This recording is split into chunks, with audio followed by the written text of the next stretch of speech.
Hello, good morning and welcome. Thank you so much for joining us. This is Breakfast Daily here on Channel One TV. I am Nana Tufo Boateng.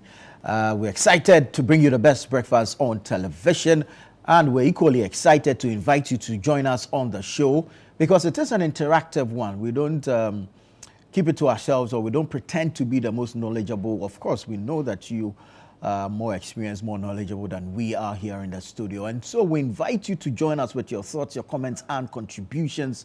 Let us know what you make of the various subjects we'll be discussing, the various topics. And then, of course, what you think about the submissions that will be made by our guests on the show. All right? So you can do that by sending us a text via WhatsApp. The number is on your screens right there. And then also you can join us on Facebook or on YouTube where we're streaming live. Drop a comment there, but please don't forget to like, to subscribe, to share, to follow. Okay?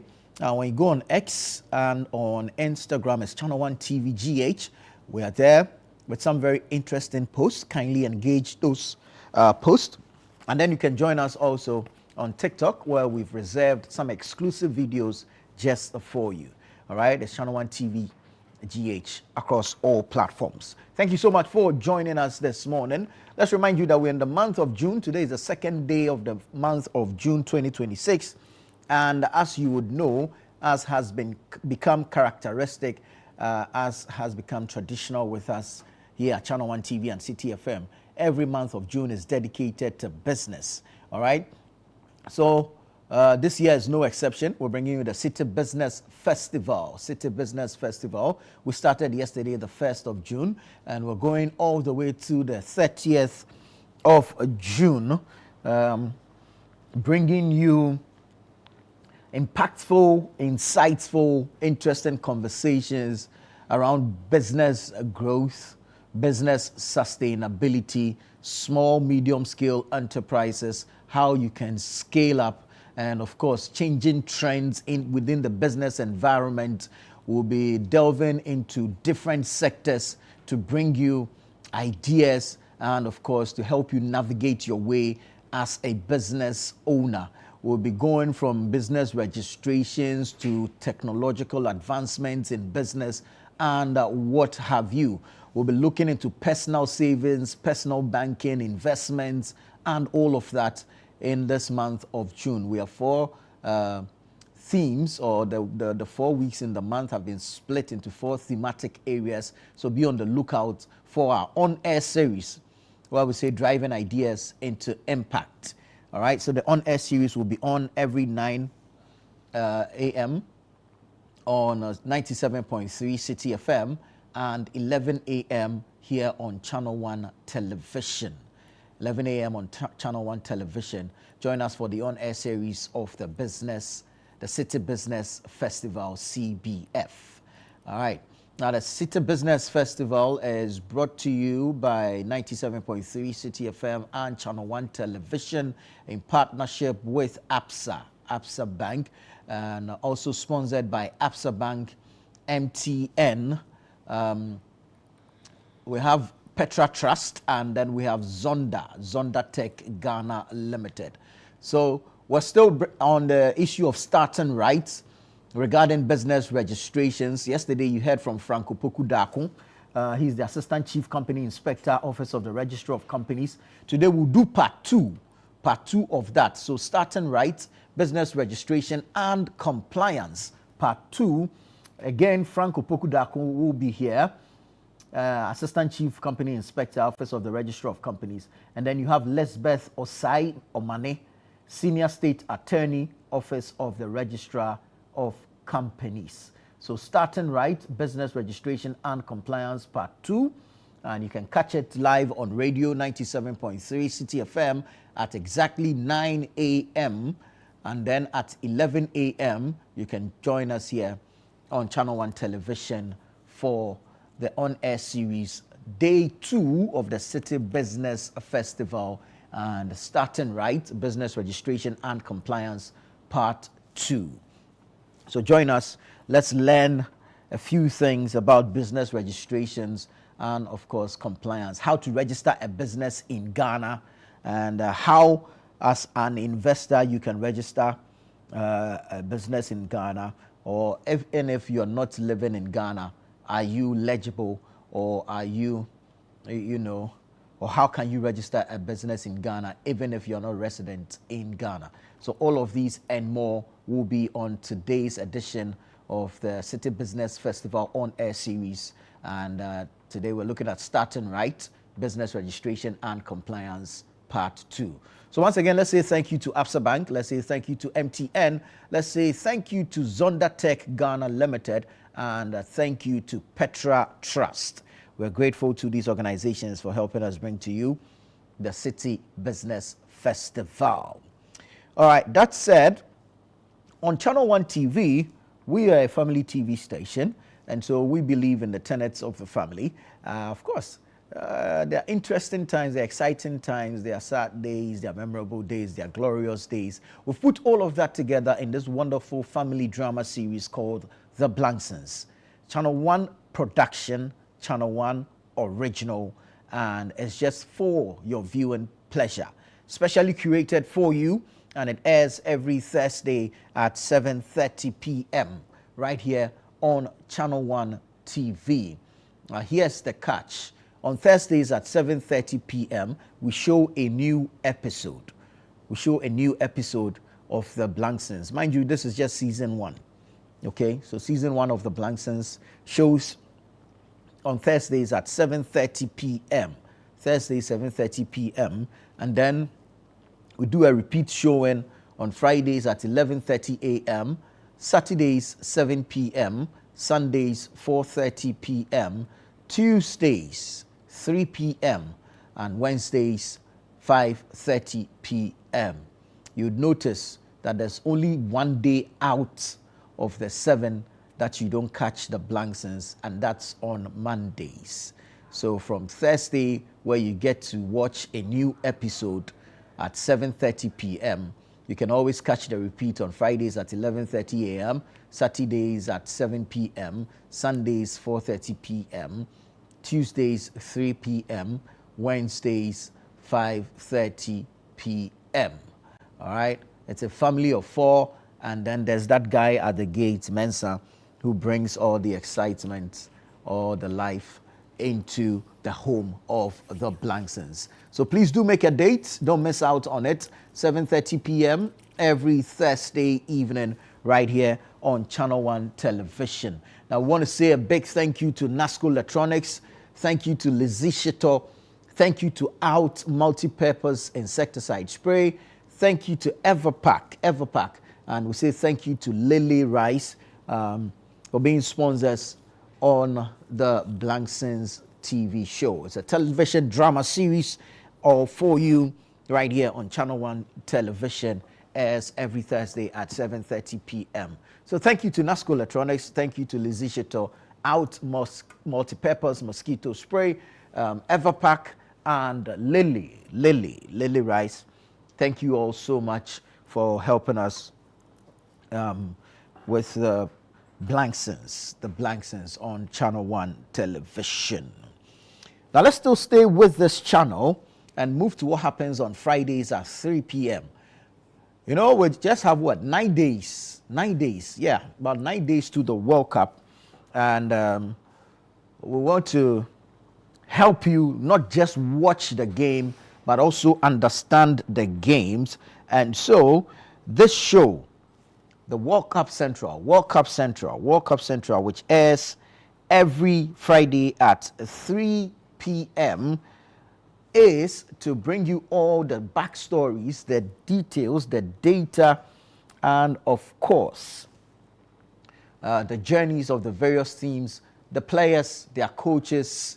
Are they coming with new jerseys? Are they repeating jerseys? How many teams are going to the World Cup? How many matches will be played at the World Cup? Which stadia will be hosting which games? We have all the details right here on Channel One TV at 3 p.m. every Friday on World Cup Central. So join us Fridays at 3 p.m. for World Cup Central on Channel One Television. Your host is Gabby Ofair, and he is joined by Jude Duncan in the corner to bring you some analysis, some data on the various teams, the various games, and of course, their performances so far, how many times they've been to the World Cup, how many times they have won, what has been their best performance so far, and what it looks like going into the World Cup. All right, so be on the lookout for World Cup Central every Friday at 3 p.m. Did you know that England has won the World Cup once, and this was in 1966, and since then they've never reached any final? Did you know that? You can get all the details right here, World Cup Central, every Friday at 3 p.m. Channel 1 Television with your host, Gabby Ofair. And look out for the guests that will be joining him on the show. Absolutely fantastic people. People who have been there, who have seen it, or who have lived it and experienced it and can tell you the real stories of the World Cup. And of course, people with insight into the beautiful game of football that can also share their experience with us. So World Cup Central airs at 3 p.m. every Friday right here on Channel 1 Television. All right. Now let's give you quick access to the news. Go to the Google Play Store, download the Channel 1 News app, install same on your device, and that's it. All right. You have all the news in all the categories, all the sectors that you're looking for. So type Channel 1 News app in the Google Play Store, the search column, and then the app pops up. You download it, you install it, and then the app opens up for you, and then you have your news from current affairs, politics, business, sports, entertainment, lifestyle, culture, food, travel, just name it. It's all there. It's all there.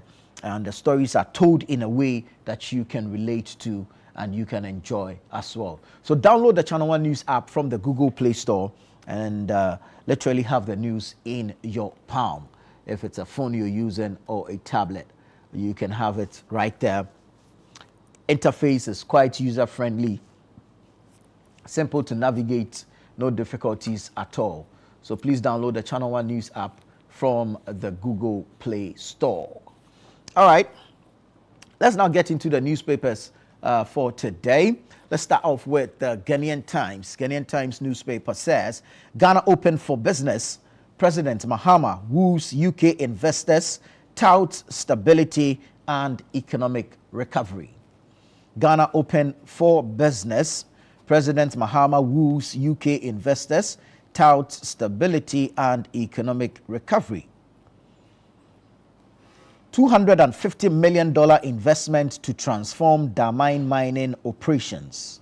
$250 million investment to transform Damine mine operations. Integrity key to building trust in institutions. This is according to Dr. Asibe Yeboah. Integrity key to building trust in institutions. Dr. Asibe Yeboah speaking there. Road crashes, 1,009 die in first quarter of 2026. Road crashes, 1,009 die in first quarter of 2026. Now, if you go to the back page, 228 women complete Gawal apprenticeship in Upper West. 228 women complete Gawal apprenticeship in Upper West. And then you have Bewa Palace project receives support from Stanbic Bank. Bewa Palace project receives support from Stanbic Bank. So that's on the back page of the Ghanaian Times newspaper. Let me take you to the Daily Graphic. Daily Graphic this morning says, Reset Agenda wins investor confidence, £215 million UK deals signed. Reset Agenda wins investor confidence, £215 million UK deals signed. African Games contracts. Auditor General goes after 580 million cedis losses. African Games contracts. Auditor General goes after 580 million cedis losses. Heath Goldfields unveils $20 million development plan for Bogoso Prestia. You have government awaits flight permits to evacuate more Ghanaians from South Africa. Government awaits flight permits to evacuate more Ghanaians from South Africa. Let's now go to the back page. Queiroz, Carlos Queiroz, that's the Black Stars coach, eyes positive start against Wales. Queiroz eyes positive start against Wales. So you know that Ghana is playing a friendly against Wales later today as part of preparations for the World Cup, which happens in 9 days in Mexico, Canada, USA. And so we'll take on the Wales later today to, you know, shape up the team before going into the World Cup. I guess the funny thing, Ghana is playing against Wales, but Wales, they have some player called Ethan Kwame Ampedu. Ethan Kwame Ampedu. You should watch out for that guy later tonight in that game. All right, so that's it for the Daily Graphic. Let's go to the Chronicle. The Chronicle says, Damine owners prove capacity of local mining coins. Damine owners prove capacity of local mining coins. Africa cannot remain a market for others' ambitions. That's Alex Apau Dade of KGL speaking there. Edubuahing wins key legal battle at the Court of Appeal. Edubuahing wins key legal battle at the Court of Appeal.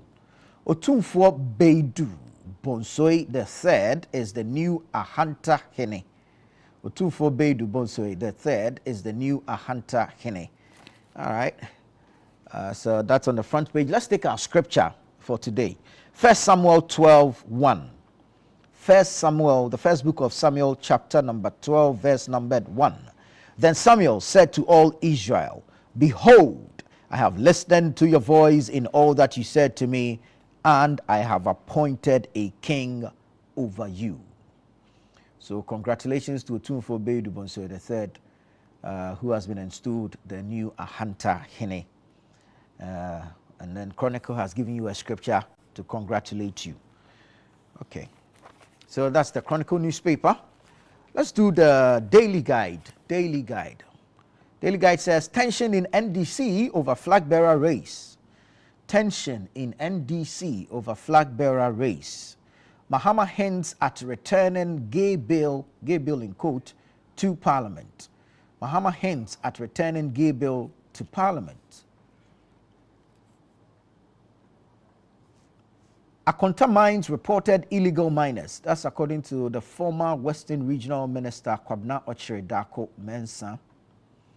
Akonta Mines reported illegal miners. Okay. I think he testified in court yesterday or so. Government to establish largest gold refinery. That's according to Sami Jamfi. Then you have 31 amendments have weakened anti-LGBTQ bill. This is the minority in Parliament speaking. Yesterday, they held a press conference led by Reverend Intim Fojo. And they say that the 31 amendments made to the anti-LGBTQ bill have weakened it. Hey. Okay, we'll be looking at it. We'll get some details in there. So that's the Daily Guide. So let's go to Daybreak. Daybreak says, this is Bagbin speaking, the Speaker of Parliament, Alban Kingsford Sumana Bagbin. He says, passage of anti-LGBTQ plus bill surprising. He feels it was rushed. Let's still stay on the bill because the president says it is far from becoming law. Anti-LGBTQ plus bill far from becoming law. That's according to President Mahama. Then you have TOR. That's the Tema Oil Refinery, post 1.24 billion cedis profit. I think Edmund Combat is working some magic. He has some magic wand that he's waving at TOR. Yeah, because, wow. But that's good news. Congratulations to him and his team, and we wish him well. Africa must build own business champions. So Africa must build and own business champions. That's according to Alex Apau Dade, the executive chairman of KGL Group. So that's the Daybreak newspaper. Let me take you to the Insight. Insight says Botswana rejects U.S. military base claims. Botswana rejects U.S. military base claims. President Mahama is captured here, and he says Africa's exclusion from UN Security Council, historical injustice. Again, the president praises smooth Hajj exercise, consoles families of dead pilgrims. Resolve Adamu's issues through engagement, traditional leaders to government. Oko van der Poy salutes government's swift response to South Africa's xenophobic crisis. And then you have Suhum stakeholders unite against human trafficking as Engage Now Africa and Ensign Global University lead transformative forum. U.S. Army drills in Venezuela. Okay, U.S. Army drills in Venezuela met with protest. So that's the Insight newspaper. Let's do the New Republic. Styrofoam ban. EPA sacrificed $1.2 billion industry and 1,200 jobs. Styrofoam ban. EPA sacrificed $1.2 billion industry and 1,200 jobs. Food packaging prices to rise. Food packaging prices to rise. Ajayi breaks silence on Cathedral of Scandals but avoids the $97 million question. Anti-LGBTQ plus bill hits procedural wall. Ghana plays hardball over xenophobia payouts. London summit pitches Western Industrial Corridor as President Mahama unveils shipbuilding plans for Western Enclave and inflation falls to 3.4%. Parliament okays election of MMDCs, but will power really leave the presidency? Volta Economic Corridor flight takes off as Gunu launches 180,000 chicks and a 24-hour bet against poverty. 71-year-old linguist defiles grandniece. Santo Kofi youth vow justice as elders beg victims' family for clemency. So that's the New Republic. Let's look at the Economy Times. Government to lay radical cocoa board reform bill in Parliament soon amid IMF demands for flexible farm gate pricing. Government retreats from high Eurobond cost. FX risk settles for domestic bond issuances for now. And then you have government backs hybrid funding for mining reforms, rejects risky 100% resource nationalization. So that's the front page of the Economy Times. Let's take you online, channel1newsonline.com. And let's bring you some stories from there, channel1newsonline.com. GPRTU clarifies confusion over 20% fare increase announcement. GPRTU clarifies confusion over 20% fare increase announcement. African values under threat from globalization and xenophobia. That's the Speaker of Parliament, Alban Bagbin, speaking there. 120 jobs secured for South Africa returnees. That's the Foreign Affairs Minister speaking. Anti-LGBTQ plus bill. Committee proceedings were unanimous. Shaibu Mahama, chairman of the committee, speaking there. My remand, one of the worst decisions in our judicial record. That's the MPP's Abronye speaking there. It will take a while for anti-LGBTQ plus bill to become law. President Mahama. Ignore June 2 fare hike. Transport operators to public. GHIE, that's the Ghana Institution of Engineers, calls for overhaul of Ghana's flood management system. Community Service Bill, not science. Community Service Bill. Parliament suspends sitting over lack of quorum. Commuters stranded for hours as massive gridlock hits of Anko Achimota stretch. Minority demands passage of original anti-LGBTQ bill. Ghana must strengthen tax system to avoid return to IMF, that's CITG. And there are weightier matters in education than LGBTQ+. That's Angel Carbonu of Nagrat speaking there. All right, let me take you to citynewsroom.com. Citynewsroom.com. Road maintenance contractors threaten protest over 6 years arrears. Road maintenance contractors threaten protest over 6 years arrears. GES releases 2026-2027 senior high school and senior high technical schools academic calendar. Garmanche unveils plans for 500-bed children's hospital at Kolebu. Ghanaians prioritize governance over partisan politics online. That's according to Imani Pulse. Ghana suspends South Africa evacuation registration after 1,500 sign up. Ablekuma Central Assembly demolishes illegal cattle ranch on waterway. FIFA to release $2.5 million to Ghana ahead of 2026 World Cup. And that's according to the Sports Minister, Kofi Idi Adams. Anti-LGBTQ plus bill is still far from becoming law. That's President Mahama. World Cup ticket distribution to Black Stars fans will be transparent. Again, Kofi Adams there. Kofi Adams was speaking on Eyewitness News on 97.3 City FM with Umaru Sanda Amadu last night. And you should tune in to Eyewitness News on 97.3 City FM at 5 p.m. every weekday. Government secures 120 jobs for Ghanaian evacuees from South Africa. All right, so go online, citynewsroom.com, as well as channel1newsonline.com, and you get details of these stories and several others. But please don't go away. This is Breakfast Daily here on Channel 1 Television. We'll return shortly with the news review segment.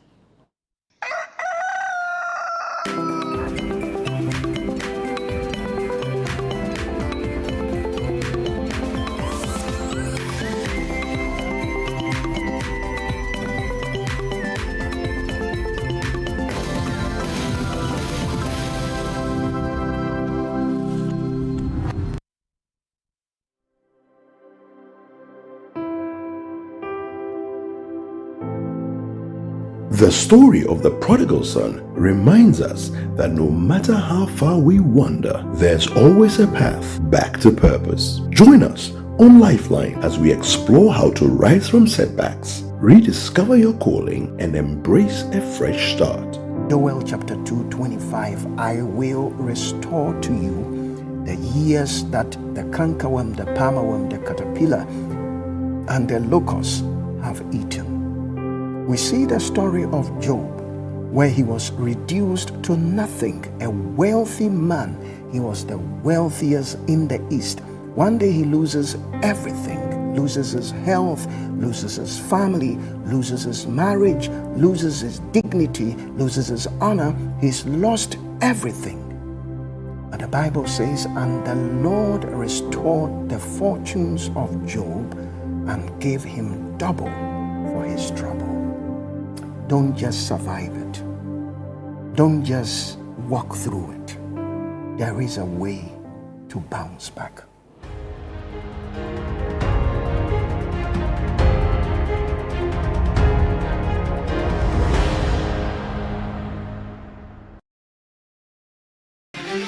This is where stories rise, where strength speaks, and legends are born. Out of hundreds of entries, they emerged as the 10 Channel 1 community legends of the 2026 cohort. You're 14 years, you're among, people who are... My name is Daisy Mina Entry, 32. There's someone who is from Western North, Sefi Adofwa. We have it that wherever you travel to, home is home. 10 Channel 1 community legends, 10 powerful journeys, one platform to inspire a nation, from hustle to impact, from struggle to success. Watch them tell it all. In a place where almost nothing is available. I have a foundation called Grace on Duty Foundation. Whatever they are going through is part of the struggle. That should even give them the motivation to learn. Because I'm a game changer wherever I go. The Channel 1 community legends, next level stories, real people, real power, real glory. Stay tuned and be inspired only on Channel 1 TV.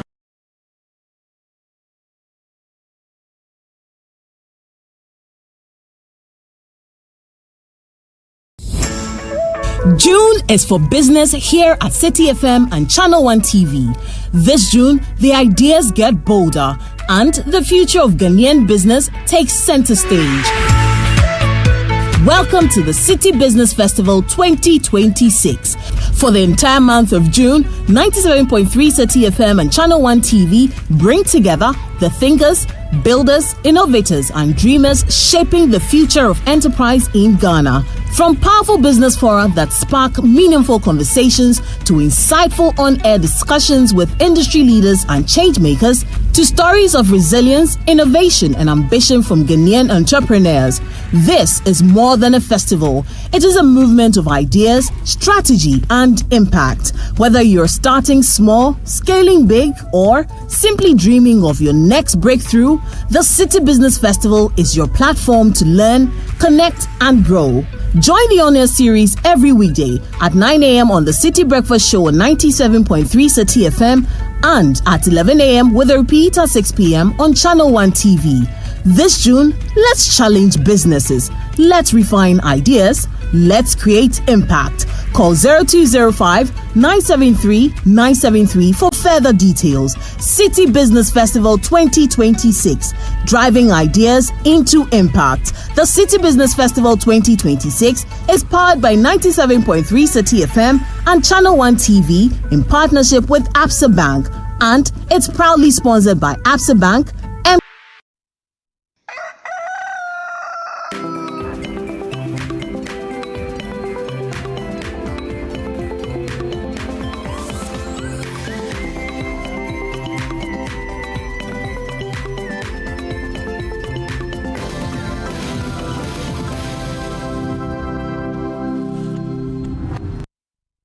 Welcome, welcome, welcome. Always grateful that you choose to stay with us here on Channel 1 Television. This is Breakfast Daily, and we're going into the news review segment. We get to have a conversation on some of the topical issues, and by now I'm sure you're guessing that the anti-LGBTQ plus bill will be topical this morning. Indeed, it is, and that's why we're extending an invitation to you to send us your thoughts, your comments, and contributions on this matter and subsequent ones that we'll be looking at. Send us a text via WhatsApp. The number is on your screens. Alternatively, join us on Facebook or on YouTube and let us know what you think. Drop a comment there, but please do not forget to follow, to subscribe, to like, and to share. All right. The gentlemen are in studio. I have seated to my immediate right the managing editor of the Herald newspaper, Larry Dogbe. So Larry, good morning. It's good to have you. Nice to be here. Very well, very well. The Member of Parliament for Sisala West and the Deputy Minister for Communication, the Honorable Mohammed Adams Suparu is here. Honorable, good morning. Good morning, Tufo. It's good to see you. Good to see you too. I thought you were going to allow me to introduce him. You have a special introduction for him. Honorable doesn't want to risk it. He wants to engage in mischief this morning. I beg you. He doesn't want to risk it. He doesn't want to risk it. He says he's been looking for me and he can't find me. Yes, I've also been looking for him and I can't find him. Yes, but the guy you call, the guy who asked his birthday, you call him. He actually sent a message the day after to say thank you to you. Looks like you did some magic somewhere for him. So yeah, he says thank you and he's grateful. Glued to Channel 1 TV. Yes. He's very grateful. Yeah, he reached out to me for. Interesting. We'll talk about that. Very well. Well, when we are off air. Anyways, we're starting from your house, the House of Legislature. You and your colleagues somewhere last week passed the bill, the anti-LGBTQ plus bill.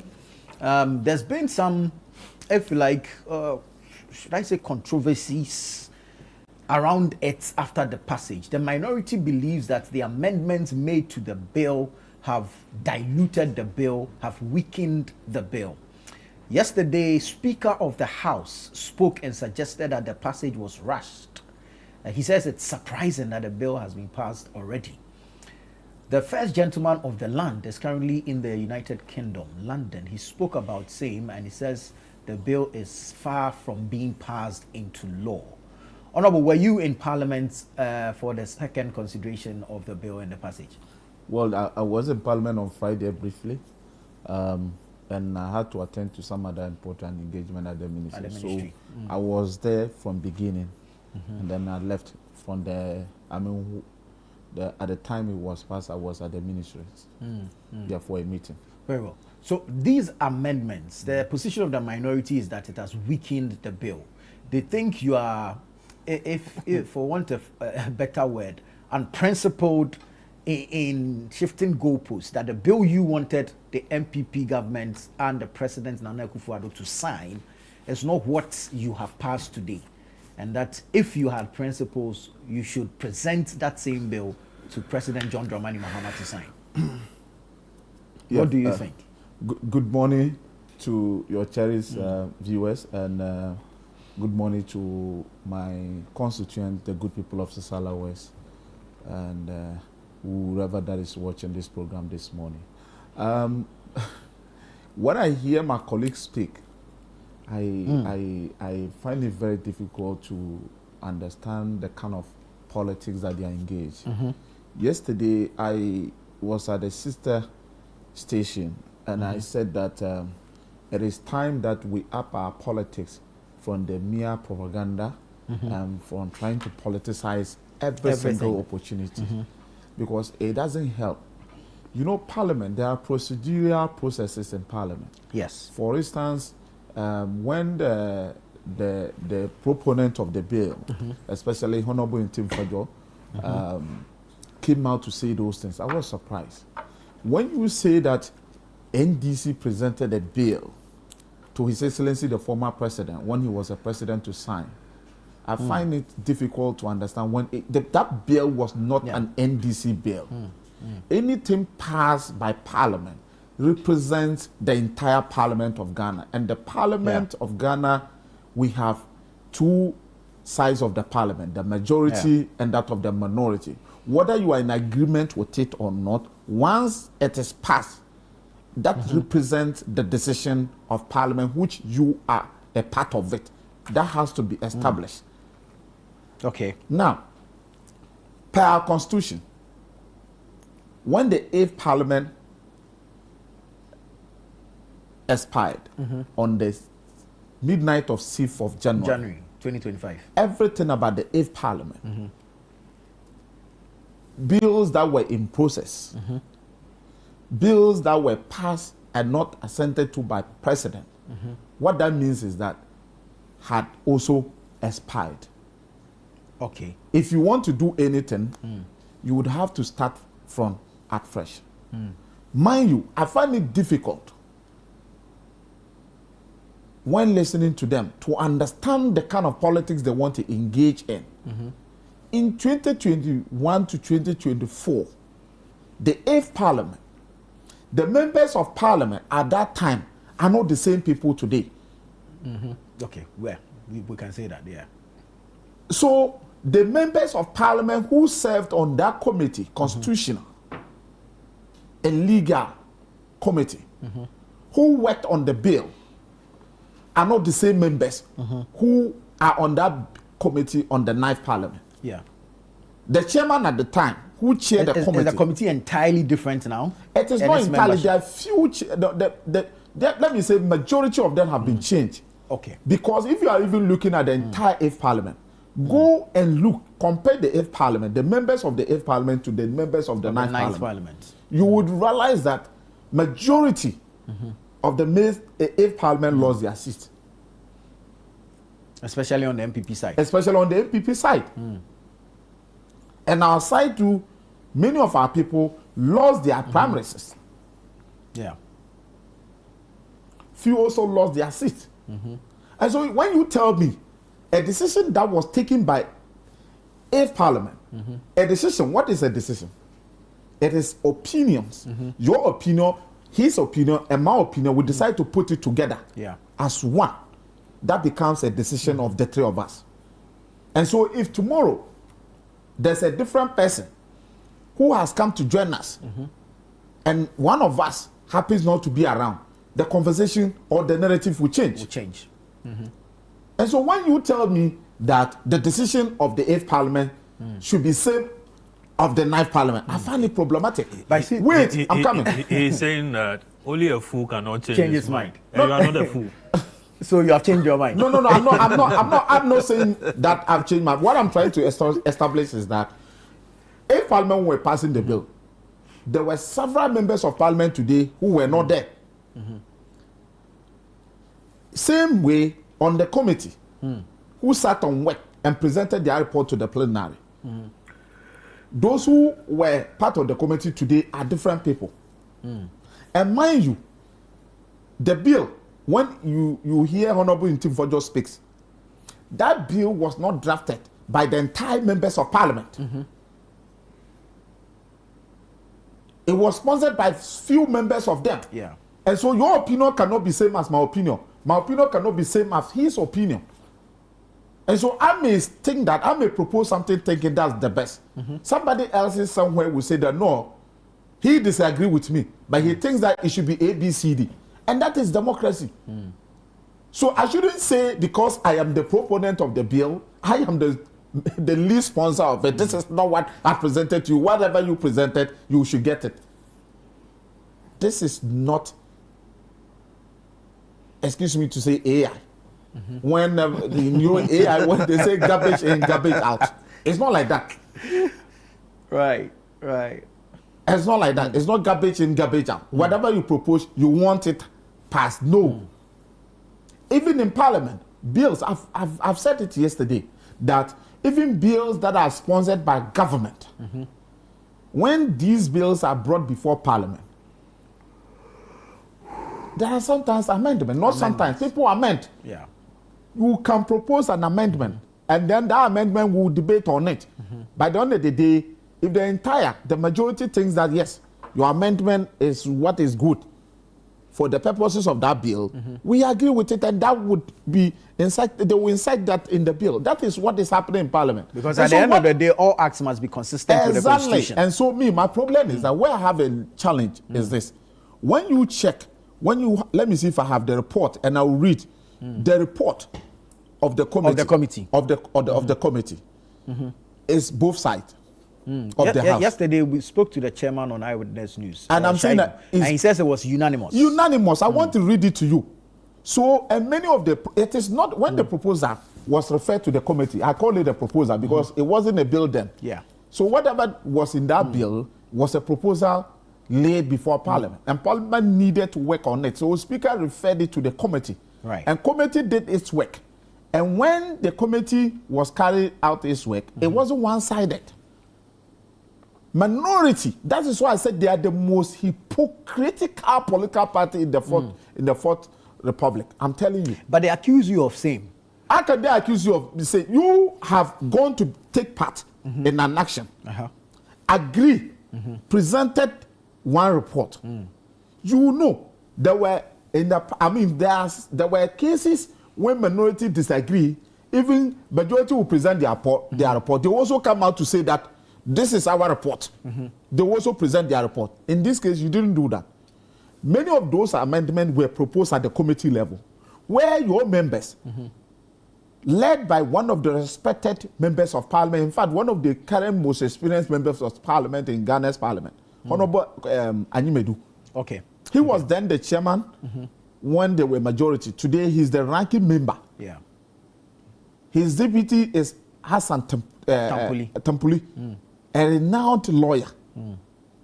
They were all part of the committee who worked on the bill unanimously, approved same, recommended to the House for consideration. What the House did, and that's how Parliament works.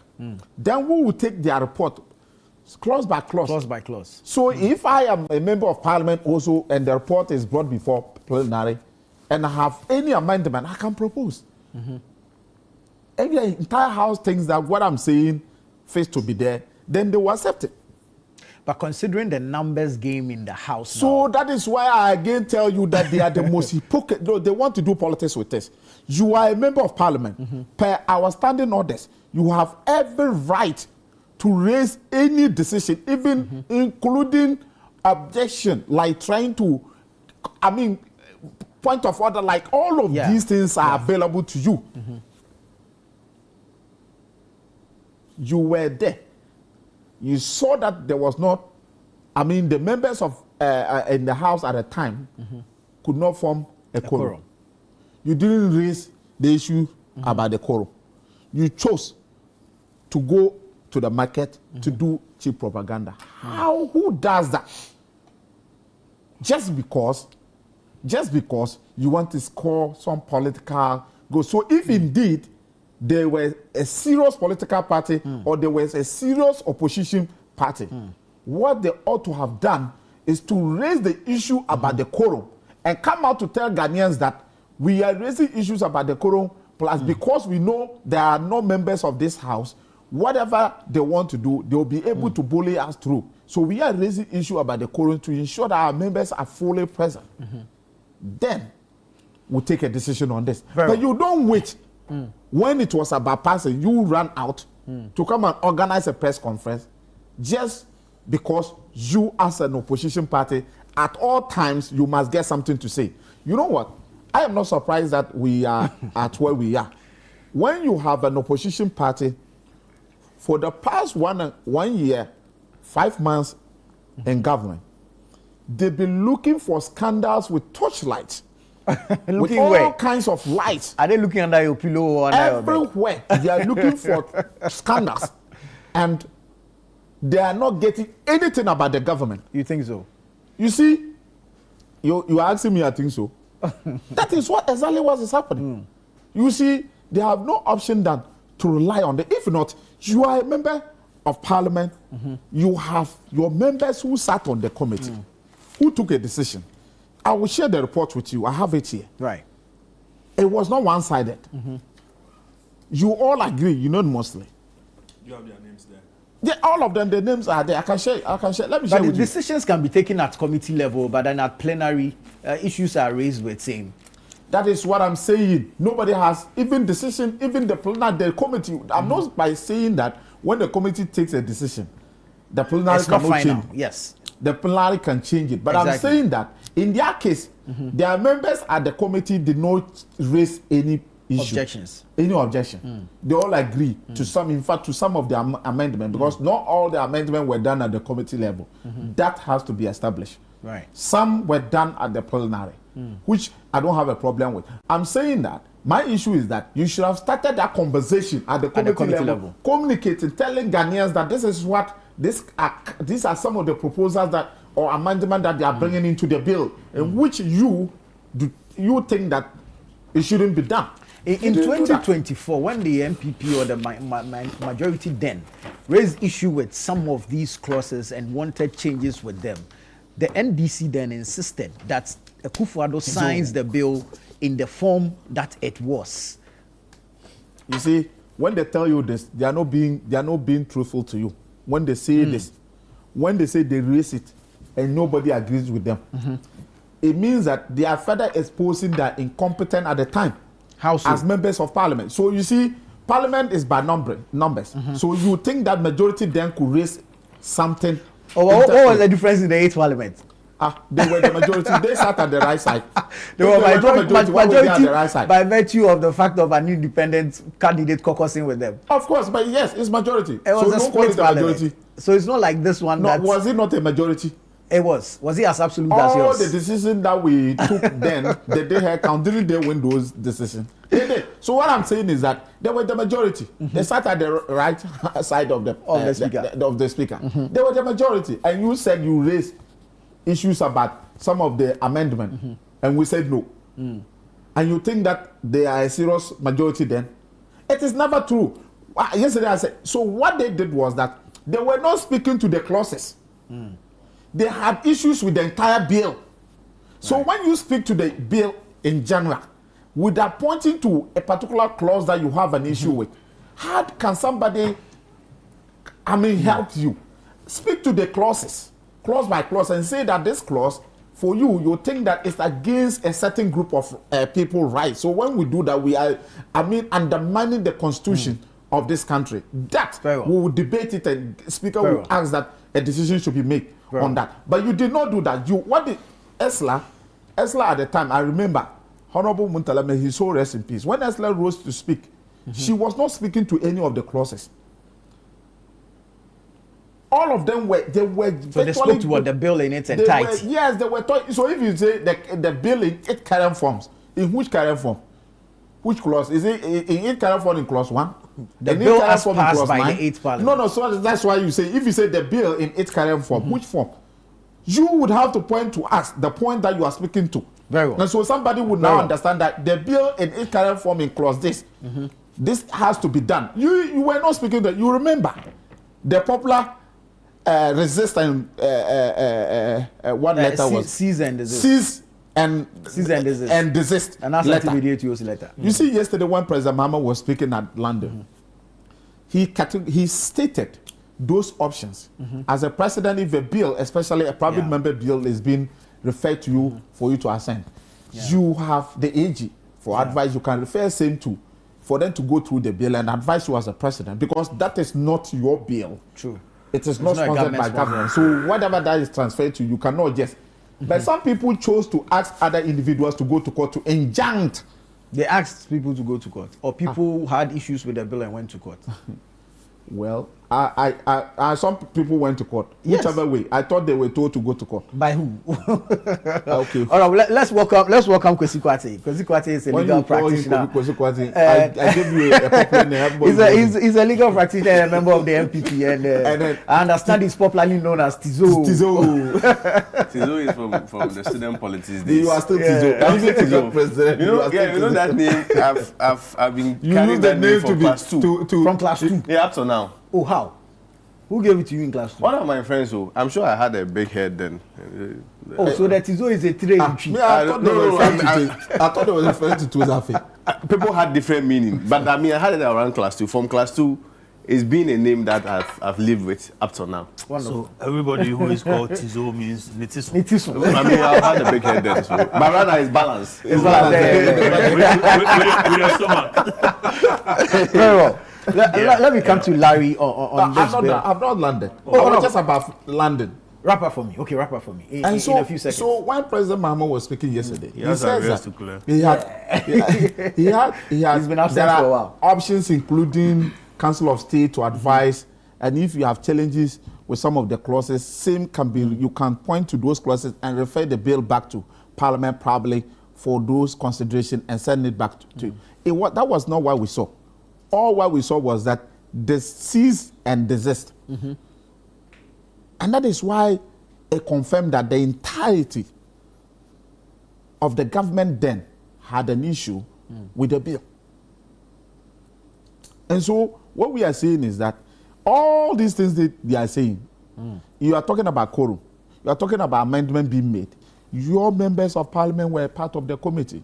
You were equally in the House when the bill was passed. You could have raised the issue of quorum in the House to ensure that the right thing is done, because by our standing orders, we must have a certain number, especially in taking major decisions. Are you by this admitting that the right thing wasn't done? Well, if the referee himself came out to speak yesterday, somebody would say, Speaker of Parliament said that that was not the directives. I'm not part of leadership. I am not part of the, I'm not the deputy speaker. Whatever communication that went on between the speaker and then the deputy speaker, I cannot speak to that. Right. And also leadership for Parliament. Speaker says that, and before every sitting, there's always a conclave meeting. And so those decisions we are not privy to. Very well. And so I cannot, so if he's saying that we were in haste in passing the bill, he is the speaker, he's the leader of the Parliament, and you cannot question him. Right. And so we are waiting when he returns today. I don't know if he will be in Parliament, if he has come. When he returns to the House, then we will be guided by his directives. Very well. Larry, the amendments are as made. Are you privy to these amendments, and what are your thoughts on same? Good morning, and then good morning to our viewers. First of all, I'm having difficulty appreciating this whole, argument. Okay. When one of the things I did was to search through a story that you guys did. That I think you titled it Explainer. Okay. Pointing out the differences between the what was and then what Fred exactly. And Fred or the publication is saying that nothing significant has changed, except that the bid has to do with professionals. Yeah. So as a journalist, you can't be prosecuted for reporting on that matter. Yeah. As a medical doctor, you can also be, prosecuted for, treating somebody with an illness like that. And then also as a researcher, or, somebody involved in academia, you can also be taken on, because of that. And I think that, this particular thing has been, it's revealing, okay? But then also, I've listened to the argument of the minority, and I'm having difficulty appreciating where they are coming from. Because very often what you hear is that, what was is not what is now, and that the bill has been watered down. But they are not stating, unless of course I didn't hear them, but they are not stating what exactly it is that has been watered down from the previous one. And then in that same conversation, what you hear is that, listen, let's go back to the original bill that, was put before Akufo-Addo. And like Suparu said, this bill, the current one, is different. The current parliament is different from the 8th parliament. Okay, the members are different. It can be, we can't have the same thinking or thought process, and that approaches could be different. In any case, before we go here, there has been the argument that, hey, the way the previous one was, if we don't take care, every journalist we're going to go to, we could all be picked up right now for sitting and talking about it. It will sound like advocacy. You go. They all run away. So then that you could be picked up for that. Meaning that from what we have now, even if you're a medical doctor and somebody who is involved in that practice comes to you for medical treatment, you can also be picked up for not even disclosing the fact that, Tufor came to me to do this, particular surgery because he's involved in that practice. So if I had a committee chairman very well, he says that this particular one, the main thing that have changed, it's about the professional bodies involvement in this particular matter. So clearly, if this is what it is indeed, then for me, I'm okay with it. However, there's also another point that must be made clear, that when we talk, it's as though the argument is that, why didn't you use the Akufo-Addo one? You two, why did you attend the committee, okay, and then made input, okay, to the current one that was put before you? Why didn't you say that, listen, I'm boycotting the committee discussion, because what is before the committee is not, what was put before Akufo-Addo. Okay? Yeah. So you say now, let's go back to what was put before Akufo-Addo. Meanwhile, then your committee, what has been captured in your committee's report says that it's a unanimous decision. I heard a chairman yesterday on Eyewitness. So you were there, you sat through, you made contributions and so on. Then after that, then you come out and say that, hey, we should go back to the other one, and that what is now has been watered down. And you are not pointing out what exactly has been watered down. Now, there is also another thing that we must point out, that in this whole discussion, parliaments, no parliament can bind a future parliament. That must be made clear. Yeah. So, a law could be passed today. Tomorrow, if parliament changes, could say that, listen, this law, we need to amend it. And the new parliament has every right to do that. True. The new parliament has every right to do that. I felt that the president was too quick to talk about this particular matter. Maybe, the question also that was put before him. Perhaps. But I think it's still going through a process. So wait until it's put before you. Or some of the things you want to talk about, you even talk about it, in your closet and so on. And then eventually when it's put before you, then you can say, this is what you intend doing. However, if quickly you are talking about it, well, if quickly you are talking about it, I mean, it's a very controversial bill. I mean, the world's attention was on us as a country, if you recall that. And so people are expecting, the president to give a certain direction. Now, the president then, when he was in opposition, also made comments about it and told, President Akufo-Addo to sign the bill. Now he's saying that, he's waiting for the bill to come. And that when it comes, he would have to give it to his procedural and legal issues surrounding the bill. Then he goes to Parliament to say that he's even heard that quorum was informed, and so that one will also have to be looked at. Then the same man says that something, even this thing is a private members thing, and that there's going to be they have to fund a government sponsor. Yeah, he would rather prefer. But we've been here all this while, Chief. You heard about it. He even said that he's going to give it to Council of State to also look at it even. That is also another aspect of it. But are we saying that Council of State is not part of society? Or they are no longer Ghanaians? They are listening to this thing. And so if they had some inputs to make, I mean, quickly, they could grab that thing and then make the input before it is even passed. You don't wait until it is passed and then you have to. Then we are going back to the Akufo-Addo kind of arrangement. And then we have somebody writing and saying, listen, cease and desist. I think that politicians should sometimes credit us with some, Anyway. Kwesi, your thoughts. How would you respond to those who accuse the MPP of political hypocrisy, wanting same or similar amendments to the original bill as passed by the 8th Parliament, but today the amendments have been made by the 9th Parliament, and you say we should revert to the old bill? Good morning to you. MPP rather engage in hypocrisy. I don't know where there's our political orientation and now our media commentaries are heading towards. I hope even in the next 16 years or 20 years, we don't blame MPP for every problem that happened in Ghana. You see, standards and principles are not seasonal. We hold the MPP to a huge standard when it comes to the NDC. We still want to put that question to the MPP. It doesn't work in any democratic dispensation. You see, when we talk about laws, understand laws from this perspective. The whole idea about laws is to fix a certain social problem. True. Laws are not just made for the propaganda value or for the PR gimmick or for the political gimmick of it. And so one of the key tenets of bringing in a law that the people will embrace even requires a consensus building. True. I think we are just sitting here trying to prove who is right and who is wrong. And who is more hypocritical and who is not more hypocritical.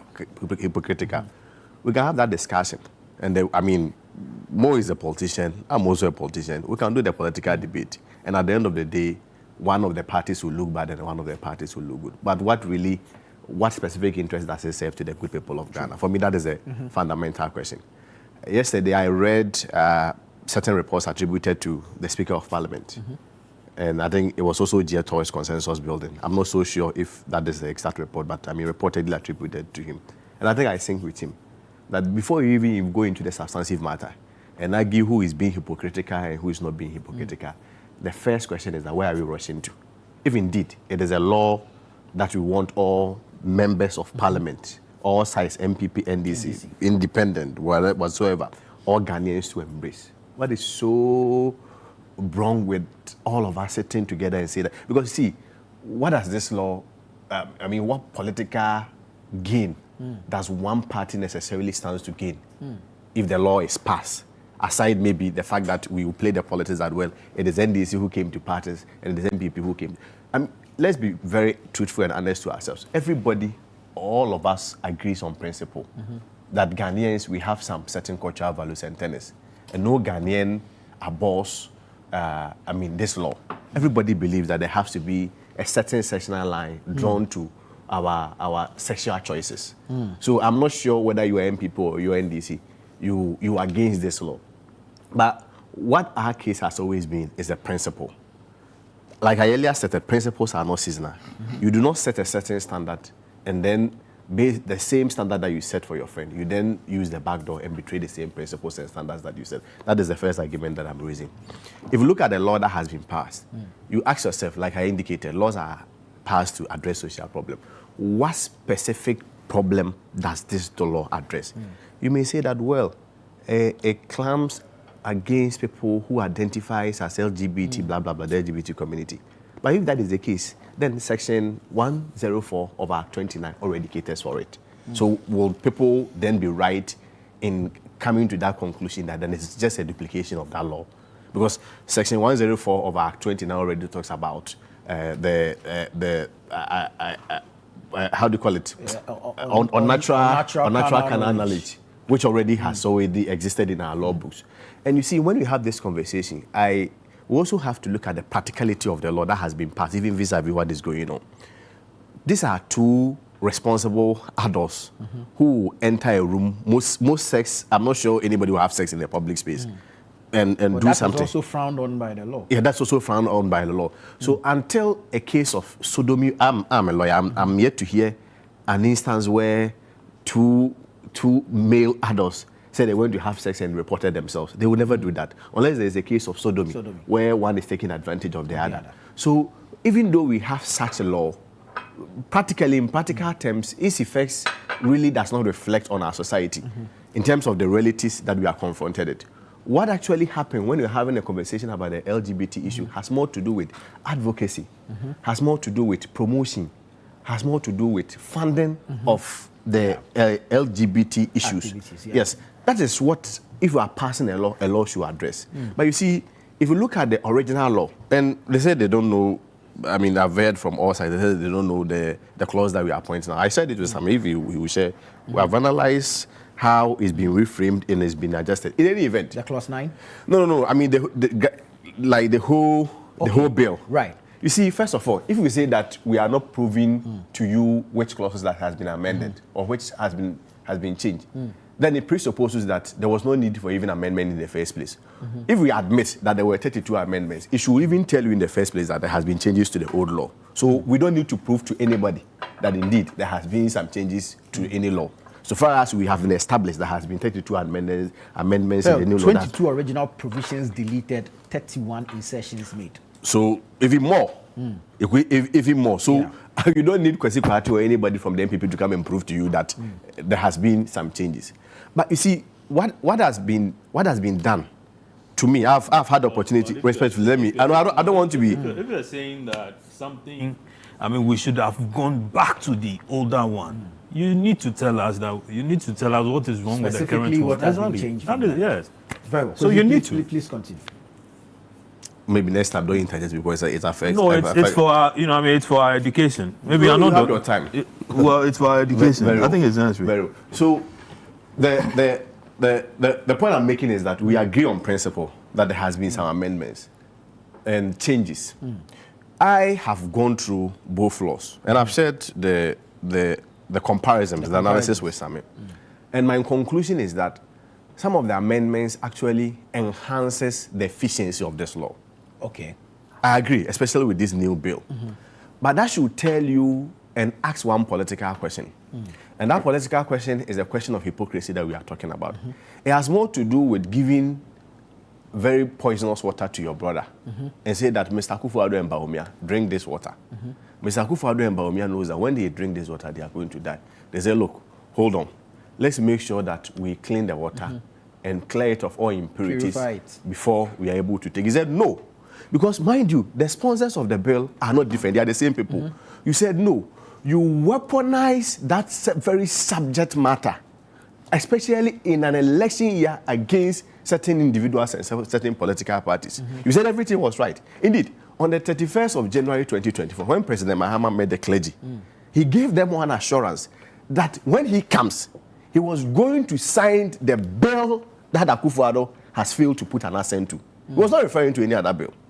Nobody has a problem if indeed there has been improvement to enhance the efficiency of this new bill. But you see, as soon as we make that admission, we must also be quick to also admit that then you were being hypocritic. Something that you knew that the content was no good and you were trying to push through the truth of somebody today you have found a need to then say that, oh, we need to make these changes, we need to do this to enhance this efficiency so that the law will have indeed a good effect on the society. Other than that, if you look at now, I mean, I insist that if you go to the law, it literally addresses nothing. Because, like I indicated, Section 104 already caters for the act itself. The rest about this whole LGBT has more to do with advocacy. But you look at this, it gives an immunity, practically so-called, an immunity even to these international organizations, that they can advocate, they can do anything, and nothing will happen to them. Right. So, I mean, it begs a question: what specific problem is this law addressing? It begs that question. And for me, until we look into our faces and tell ourselves that, well, I mean, yes, MPP could not sign it. You have had the opportunity to sign it. You have barely 2 years to the next election. I mean, no matter the political value or the propaganda value or the political goodwill that it attracts to you, beyond that, we still need to look at it and have a consensus on it and say that, well, look, let's do this, let's do this. We may just be having a misplaced law. Can we get Sami to send you what he has given him so that we can, or you have it? Oh, but he's here. He can. I know, he says he's giving it to Sami, so. Yeah. But he's here. He can walk us through it if need be. Okay. Anytime I don't know whether it's a creative way of trying to catch me, because you know, when it you distorts are, your when you are thoughts. flowing, it distorts your. No, because I want to see what it is. We are educating people. Do you understand? So if you have it, you can just make reference to it. I don't have a problem. But I mean, in the spirit of civility, you know, when we were speaking, I had a lot of questions to ask. In the spirit of civility. Yes, because I had and mutual respect. I had a lot of questions to ask, but I felt that, well, let me also know. I mean, that is to the extreme. In the spirit of civility. I mean, come on. No, it's not. Kwesi, please. No, I'm being very passionate about it. Please. Because I'm also being passionate about your words. Your choice of words. I threw a caution that when you interject, come on, don't say that. No, don't use that. Don't use that. Don't use that. Don't use that. Don't use that. Don't use that. Don't use that. Kwesi, please. Let's be guided. Would it then be fair to say that in the spirit of civility? I'm sure we've been civil. Would it then be fair to? I'm sure we've been civil on this table. True. Let's be We've been respectful. We've been decorous.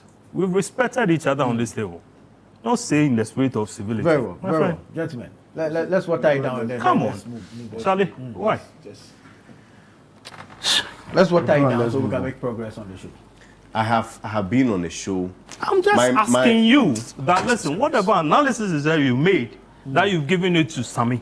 I mean, can we say, I even ask you so that you could ask Sami. So that is not to interject him, but then to ask for Sami for whatever it is. Then you said, oh, he's here. Okay, so whatever it is, he can read it to us for all of us to hear. So if you are using the spirit of civility, Chief, I'm not sure I'm one of your students.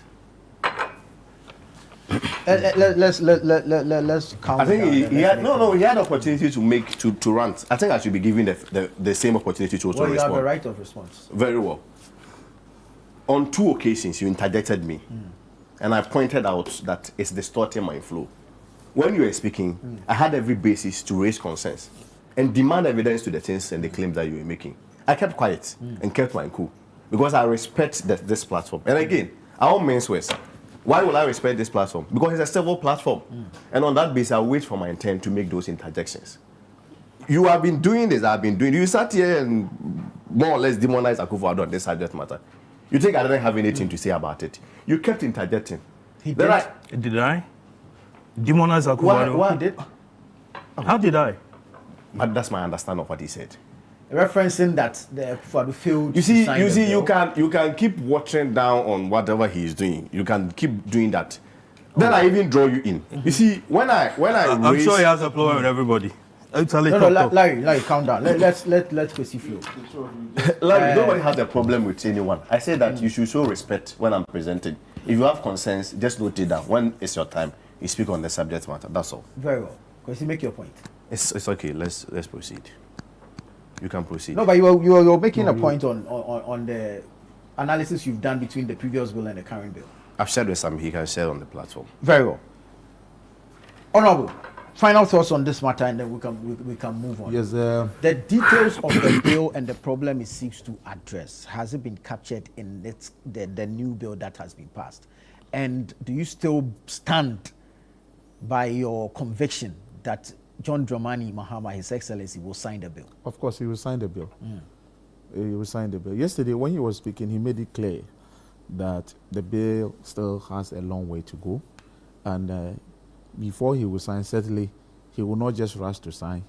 He has other, options he could, if he doesn't understand the bill. There's AG, he has his council lawyers of the president. He can seek for their advice, including Council of State. And so I believe that when the proper thing is done, finally, he will sign the bill. But I just want to respond to some things said by my good brother, Kwesi Kwarteng. He says that we said that when they did not point to some of the clauses. When I said, I don't know, probably if he was referring to me, what I said, I was speaking in response to people who said that when the bill was passed on the 8th Parliament, persons in majority then had issues with the bill. They spoke to how the bill would,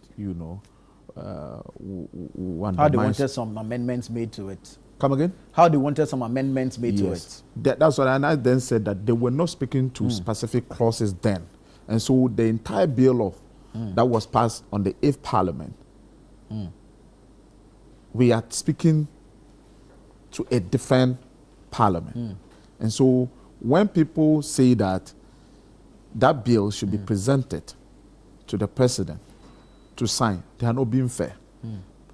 You cannot just go and pick that bill and send it to the president to sign. That bill that was passed on the 8th Parliament has expired. A new bill, even though it was same bill, same proposals on that bill, have been represented or relayed before Parliament. It has to go through the process. It has to go through the process, including amendment. And members has the right to make inputs. And so if inputs have been made and agreed upon, and that becomes part and parcel of the bill as it is now, I don't think that it has been watered down. It only went through the process. And when people start saying that the current form of the bill is different from that of the 8th Parliament when it was passed, of course, you expect that to happen because the current form of Parliament, that's my argument, is not the same as was in the 8th Parliament. Because the people who were in the 8th Parliament are not the same people. I happen to be part of the 8th Parliament. I know quite a number of my colleagues who were also part of the 8th Parliament who are not part of the 9th Parliament. Several of them, numbering almost about 100 members of Parliament, lost their seats or more lost their seats. So you cannot have same decision or same opinion that was formed in the 8th Parliament to be same. So when persons say that we should pick that bill and send it to the president, that is not it. The bill has to pass through a process.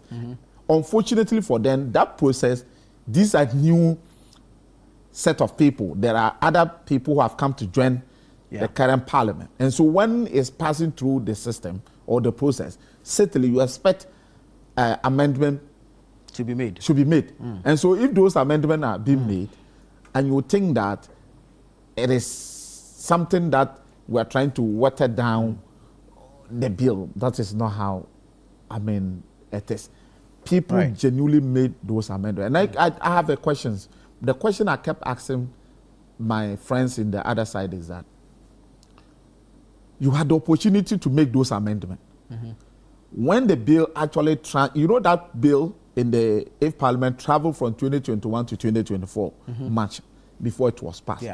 That long period, you had the opportunity to ensure that all your grievances were addressed. You didn't do that. And that's why I kept saying, they were not speaking to the content in the bill, the proposal. They were not speaking to specific clauses. They were speaking to the generality of it, that it's problematic. It's problematic. If I sit here and say, Channel 1 TV is problematic, I need to speak to the specific problem that I think that, or if I say that there are challenges here, what are the challenges? I need to point out to you the challenges that I've seen here so that you can address. But if I just say that Channel One TV, there are a lot of challenges. What are the challenges? If I say and I go to tell somebody, for me, I kept telling them there are challenges. What are the challenges? I've not been fair to Channel One TV. Right. I should speak to the specific challenges that I've identified. If they agree with me, they will address those challenges. And I'm saying that was not done. Right. They didn't do that. Right. You know. And Kosi again said that President Mahama, at the time when he was the leader of the opposition party, said that when he comes, the bill presented to Nana Addo that he did not sign, that bill that was presented to Nana Addo, President Mahama had been a member of parliament. And I believe that when he was saying that, he knew that, yes, of course, when he said that the bill that was presented to the then president and he did not sign, when he can, he will sign. He didn't mean that when he comes and you pick that bill, bring it, I will sign. No, he knows they are lost. I mean, he knew that bill will expire with the 8th parliament. Of course, he knew. And he knew that is when he said that he was playing to the gallery. No, he wasn't playing to the gallery. He knew that the proponent of the bill will relay the bill. They will re-sponsor it to pass through the process. And when he gets to him, he will sign. That was what he meant. So at the time, he was weaponizing the issue. He was not weaponizing the issue. He was only speaking to the issue, saying that if you were the president, but even yesterday, he re-emphasized that if you listen to him carefully, you would understand that he says, the president, you have other options, including pointing to clauses that you don't understand. You can refer back. But that's not what we saw when President Nana Addo was the president. The issue then and even now is that he did not say, if I were president, I will sign. He said, vote for me, I will sign. Of course, vote for me, I will sign. Vote for me, if he passes through the process and it gets to me, I will sign. He didn't just say, vote for me, I'll pick the... So when you pick it directly and send it to him, you know you are doing illegal thing. True. So if I say, vote for me, I will sign. It means that vote for me, when you vote for me and the thing passes through the system and it gets to me, I will sign. Including he speaking. Yes, that's what he meant. He didn't, and he hasn't changed his position. And I have kept telling you, I said it here. Yesterday I repeated, if anybody thinks President Mahama will not sign this bill, the president probably must be deceiving himself. He will sign this bill. Very well, very well, very well. To follow me, I mean, I think that the only reason that that particular bill, the previous one, got before President Akufo-Addo or got passed was because of the numbers in parliament at the time. Okay? I mean, you notice the confusion. Yeah. The MPP, NDC divide. Again, so, I mean, it was easier for parliament to pass that particular bill and then present it before President Akufo-Addo, which he refused to sign. Again, at the time, the Speaker of Parliament at the time was Agban Sumana Bagmi.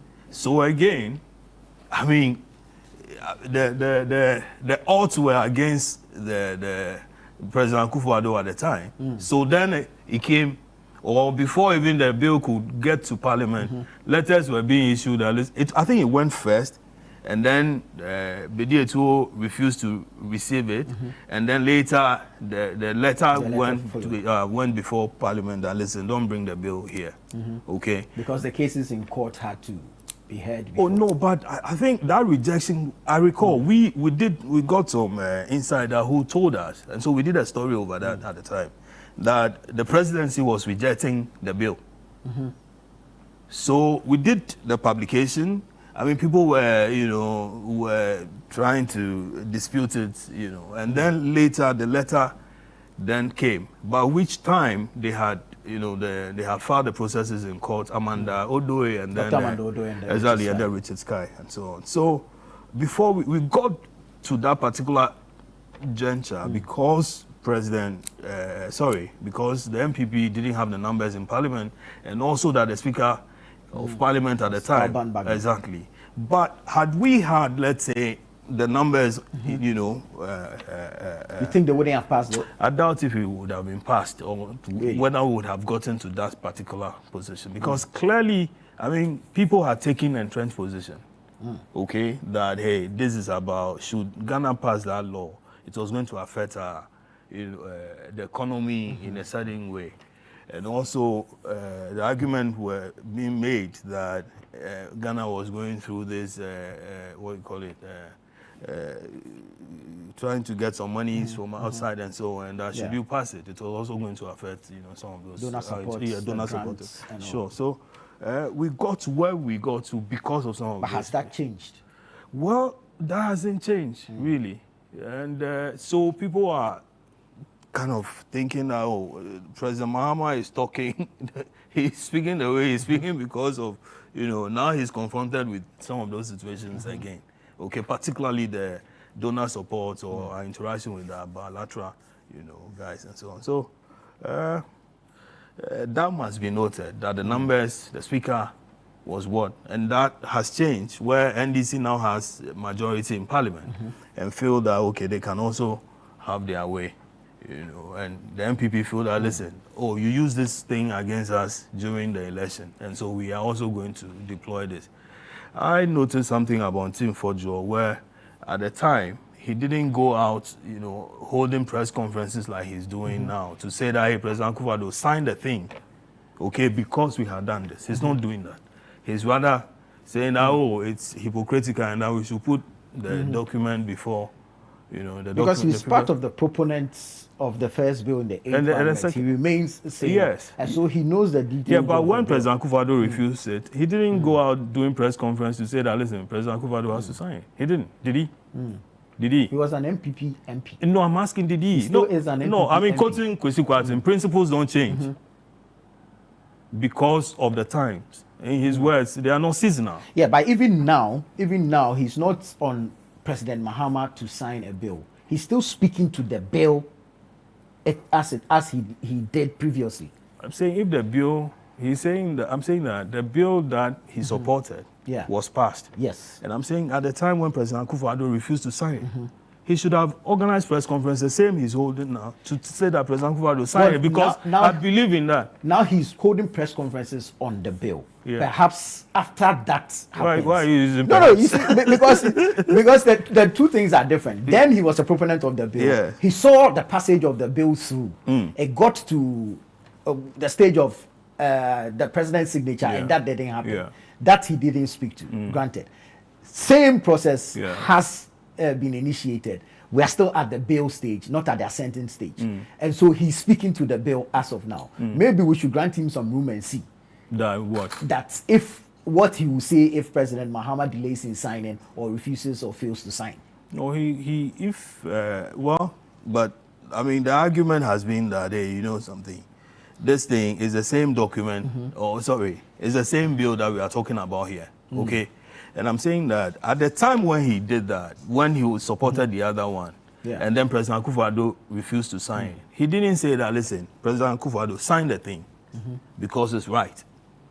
And that if you don't sign, I'm going to resign from your government. He didn't do that. Mind you, at the time, his caucus wanted changes to that bill. Okay. How? They wanted change. They spoke about changes to that bill. Okay. For some good reasons, I mean, they held press conference. I remember Afenyo even raised issue with the bill in the state it was then.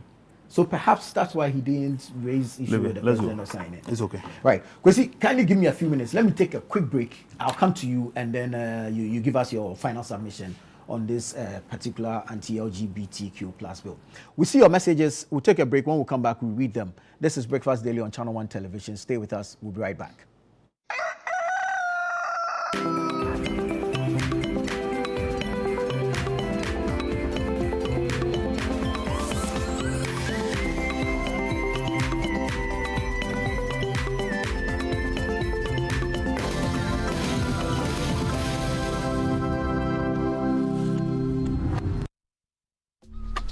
Life is a celebration of moments. Big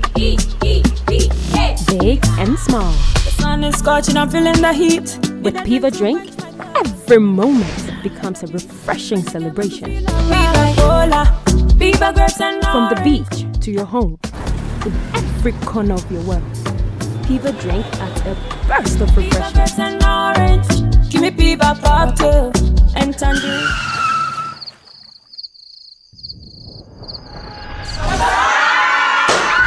Celebrate every moment with Piva Drink. Refreshment for every occasion. Piva Drink, a taste you will love. P for Piva. This advert is FDA approved. Hello, my name is Pamela from Customer Service. Please revalidate your account by texting your Ghana card number to 0500,000 247. Hey, Abili, wabadim. Madam, give me the numbers behind your ATM card. I'm calling from the head office. An email was delivered across to our customers this morning. Confirm if this is your bank account. 100,100,100. Thanks for sending your bank card details. Send the OTP now to avoid cancellation. EcoBank will never call, email, send an SMS asking for your PIN, OTP, bank card, or Ghana card details. Don't get played. EcoBank, the Pan-African Bank. Hello, please, I'm calling from Customer Experience Center. In my line of work, a confident smile is everything. Kel Charcoal Toothpaste keeps me on top of my game and ensures my smile is always radiant and bright. With the tiring nature of my job, we spend several hours under the scorching sun. To keep our teeth white and our breath fresh all the time, we use none other than Kel Charcoal Toothpaste. Kel Charcoal Toothpaste. You're on a Kessie and in a kit one. Samayo Kendini, who be here, Semetra Sapapadia to Amame Manfo, Kel Charcoal's natural ingredients, and a bomb is so buying, a man is swing, Nesansu Mama Hoto so a will beg you. Kel Charcoal Toothpaste. Choose Kel Charcoal Toothpaste for anti-cavity, whiter teeth, and fresher breath all day. Available in 80 gram and 150 gram. Grab yours today. Kel, happy smile. This advert is FDA approved.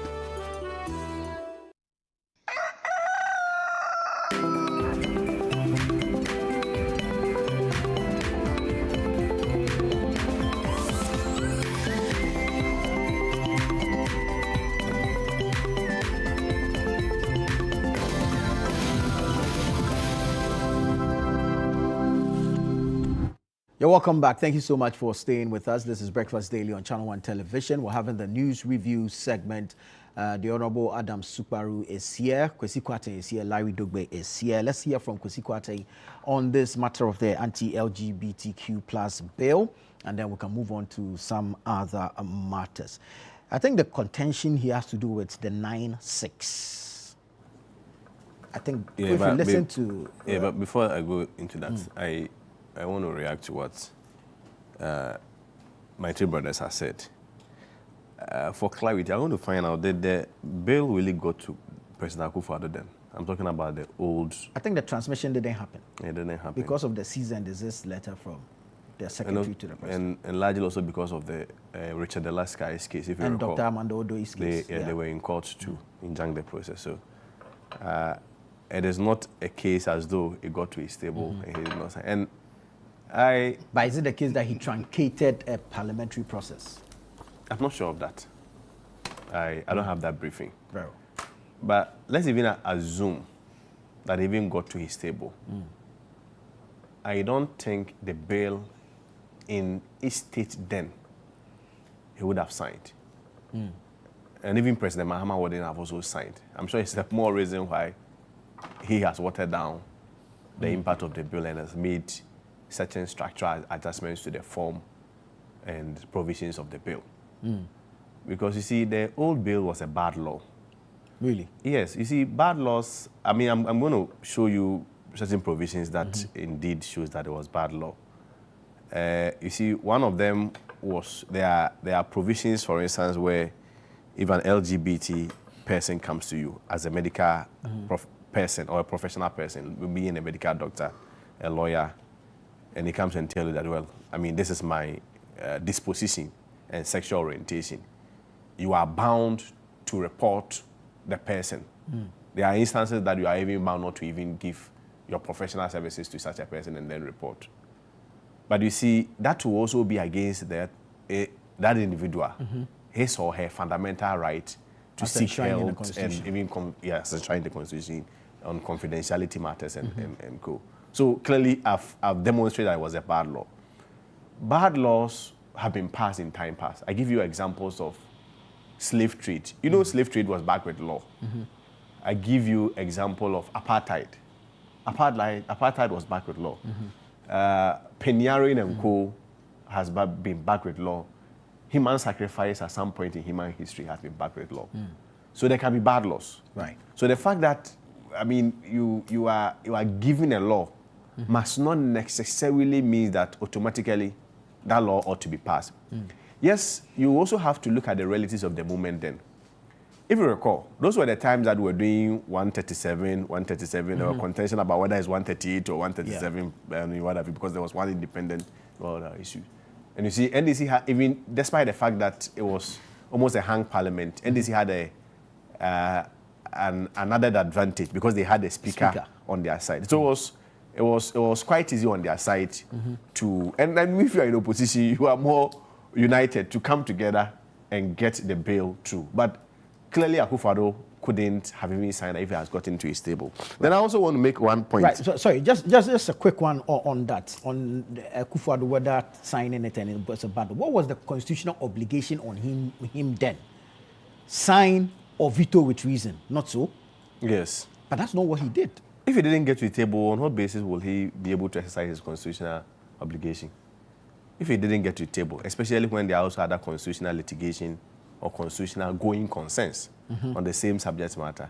If we're a precedent. You see, that's why I'm saying that when I started my earlier presentation, laws are not mechanical products that are just thrown to the public to make a case. They are made to address certain societal problems. So if you are making laws and concerns have been raised by citizens, reasonably, the natural expectation on you, what are you signing for, assenting for, to do what? You need to get... What problem are you solving? Problem are you solving? Because there are laws that are certain in our law books and rooms that are literally obsolete. I give you examples of sanitation laws. In terms of our general performance, extremely low. Motor traffic laws. I mean, some of them are observed, but a lot of them, you see some of these... the strobe lights. Subaru and Co. They are all with their strobe lights passing. And a lot of them... What is that? I'm talking about the blue and red lights you use. A lot of them, even the police will stand there and salute them. If you recall the anti-vigilantism bill assented by Akufo-Addo, recall the last election. What happened? And everybody was overwhelmed in this country. So you may have laws if you don't have the consensus. It really will pass the law and it will really do nothing. But if you look at the original bill, and I want to make a statement of fact here. If you look at the form of the original bill, one, it was a bad law designed to entrap Akufo-Addo into doing two things. Is either you sign and have problem with the international community, or you don't sign and we take advantage of the political temperature then and make all the noise, demonize you, tell the whole world that you are even in support of LGBT people. And so that, I mean, Ghanaians, you know where our cultural values stand. So that automatically you have Ghanaians then coming against you. So that was a setup. That was a whole agenda designed. It was a political agenda taking advantage of the political temperature and then designed to set Akufo-Addo and the Bawumia government up. And indeed, they succeeded because the law in that form couldn't have been signed by Akufo-Addo. So when Ntimfo says that we should bring the old law for you to sign, my understanding is that he is just trying to expose the hypocrisy with you. That if you knew the old law was not a bad law and was a good law, you were the same sponsors. The sponsors has not changed. Yes, I agree. I mean, it is a new parliament, but we are aware of the political realities that we have in this our country. So that when you are passing e-levy, whether it is right or it is wrong, you have all the MPP side saying we want it. If we are passing NHIA bill, and at that time it was NHIS bill, no matter how it was right, you saw adults, responsible adults, getting out from the parliamentary plenary, pretending as though it was a button. That is the political realities that we find ourselves in. So you cannot convince us that you don't know the political realities surrounding the passing of this law. The first law, the original law, was designed just to set Akufo-Addo up. And this other one, they know that, and they having that foreknowledge that they couldn't have passed that law, watered down the impact. So what we are saying is not really about the law that has passed. If it has more to do with the law that has been passed, It has more to do with the law not solving any other problem. Right. And the second part, of course, and that bring my submission to an end, is about the political inconsistencies. So if you ask me, yes, they passed a law, but what the NDC has done is, and succeeded in doing, is to pass a dishonest version of the law, if you ask me. Few quick messages. I wanted to ask something. Subaru, the parliament that passed the previous... 8th parliament. Yeah, the 8th parliament. Was it were you guys that powerful that, I mean, you could do anything, including changing the money? In fact, I was coming to ask Kosi same question. You see, he says some things that I just want to respond. But you know, parliament is a numbers game, right? No, but when it's not distinctly clear. No, question talked about, there was some guy, somebody hanging in there. You don't hold it as ransom. No. It's not true. So you guys were very powerful. We were not that powerful. No, they were. We were not that powerful. Let me tell you something. Because he said something that the bill was passed to set Nana Akufo-Addo up. Yeah. It was designed. It was designed. To entrapment. So when you say it was designed, it's entrapment. So the bill that was co-sponsored by both minority and majority then, which a certain deputy minister who was serving Nana Addo's government, Ntim Fojo was one of the lead proponent of the bill. He was part of the people who designed to trap Nana Addo. So you see, no, people like, oh, you understand. So let me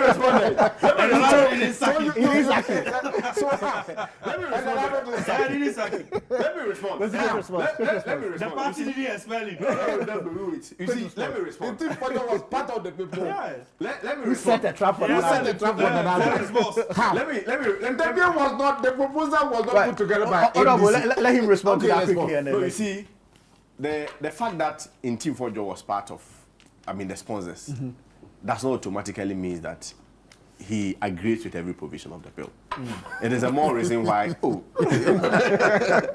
It is a more reason why, as a side, we even opted that we should look at it from the amendment point of view, and we were opposed vehemently by the then super minority. They were super minority. They were super minority. They were not micro. No, they were micro. We were opposed vehemently. Politicians. You see that thing? No, I'm addressing the issue. They were opposed vehemently, and as a result, we couldn't pass it. But in ending, I think there is also nothing wrong. Like I started, if there is consensus building. True.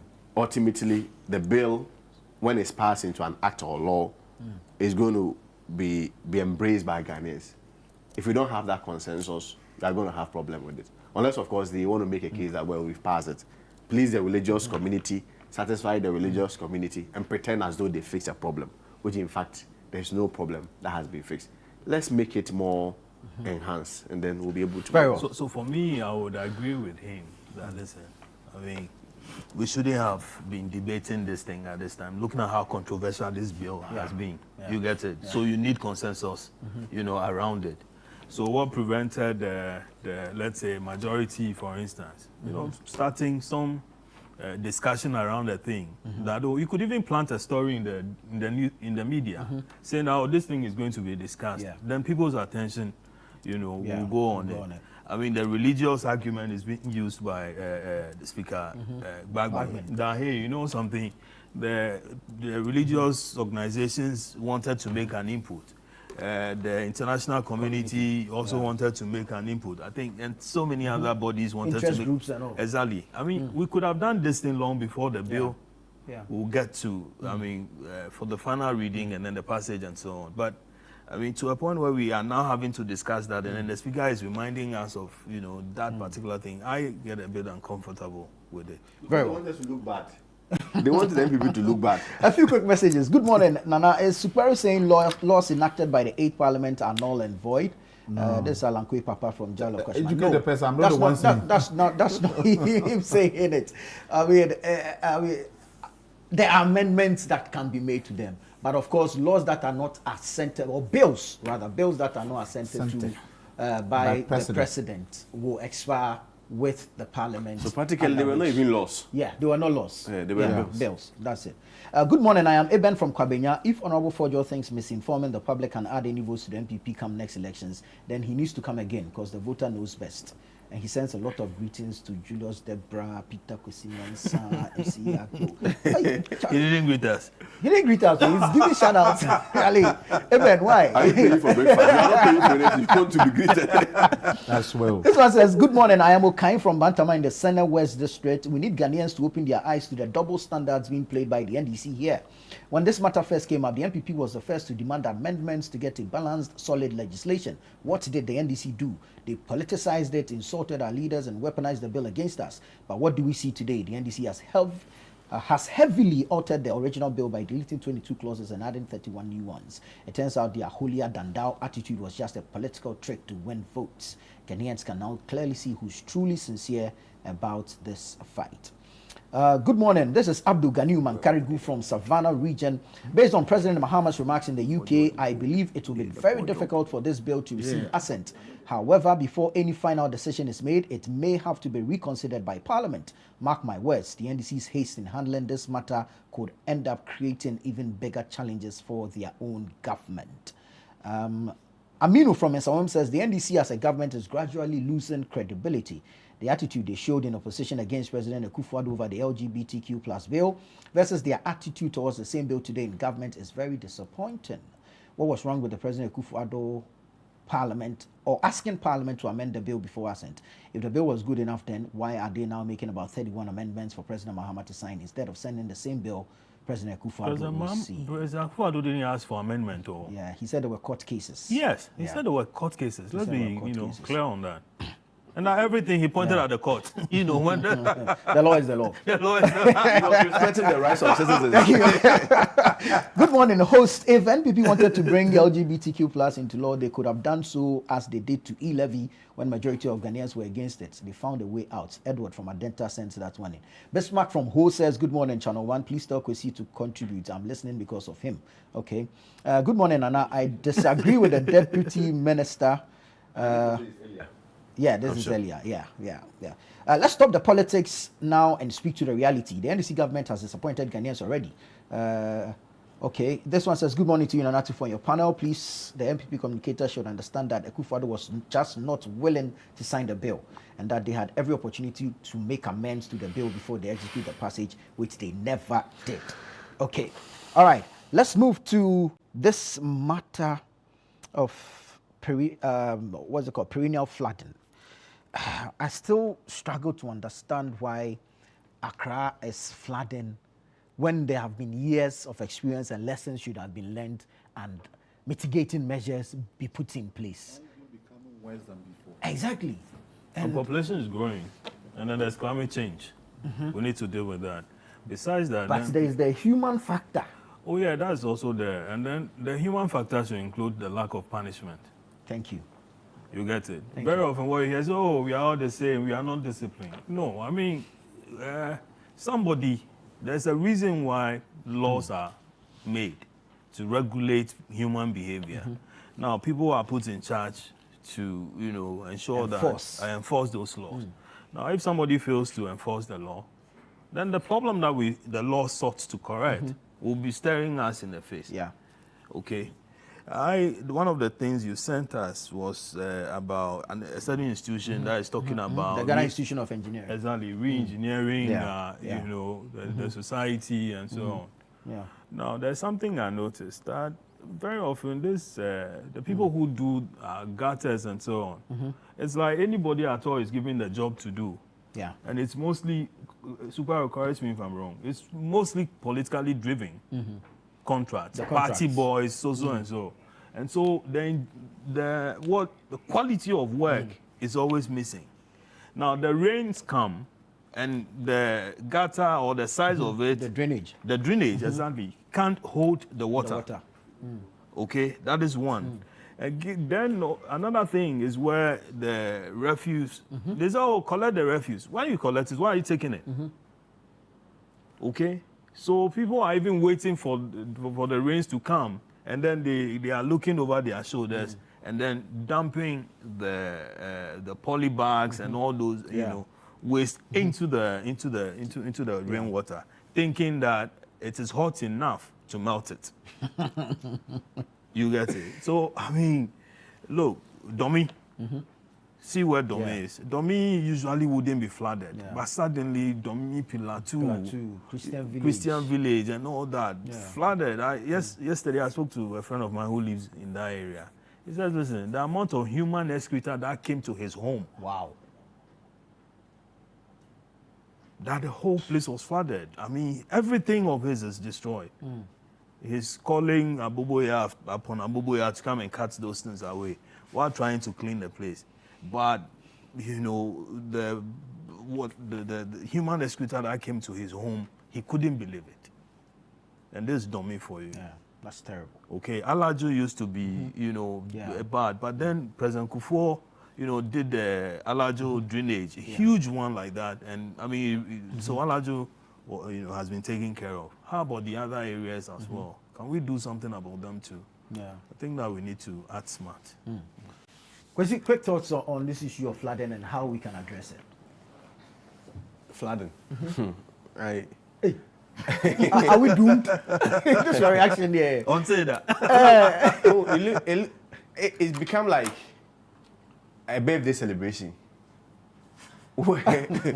Almost comes every year. Yeah, every year you just come here and address it. So usually when I see topics on flooding, I don't prepare.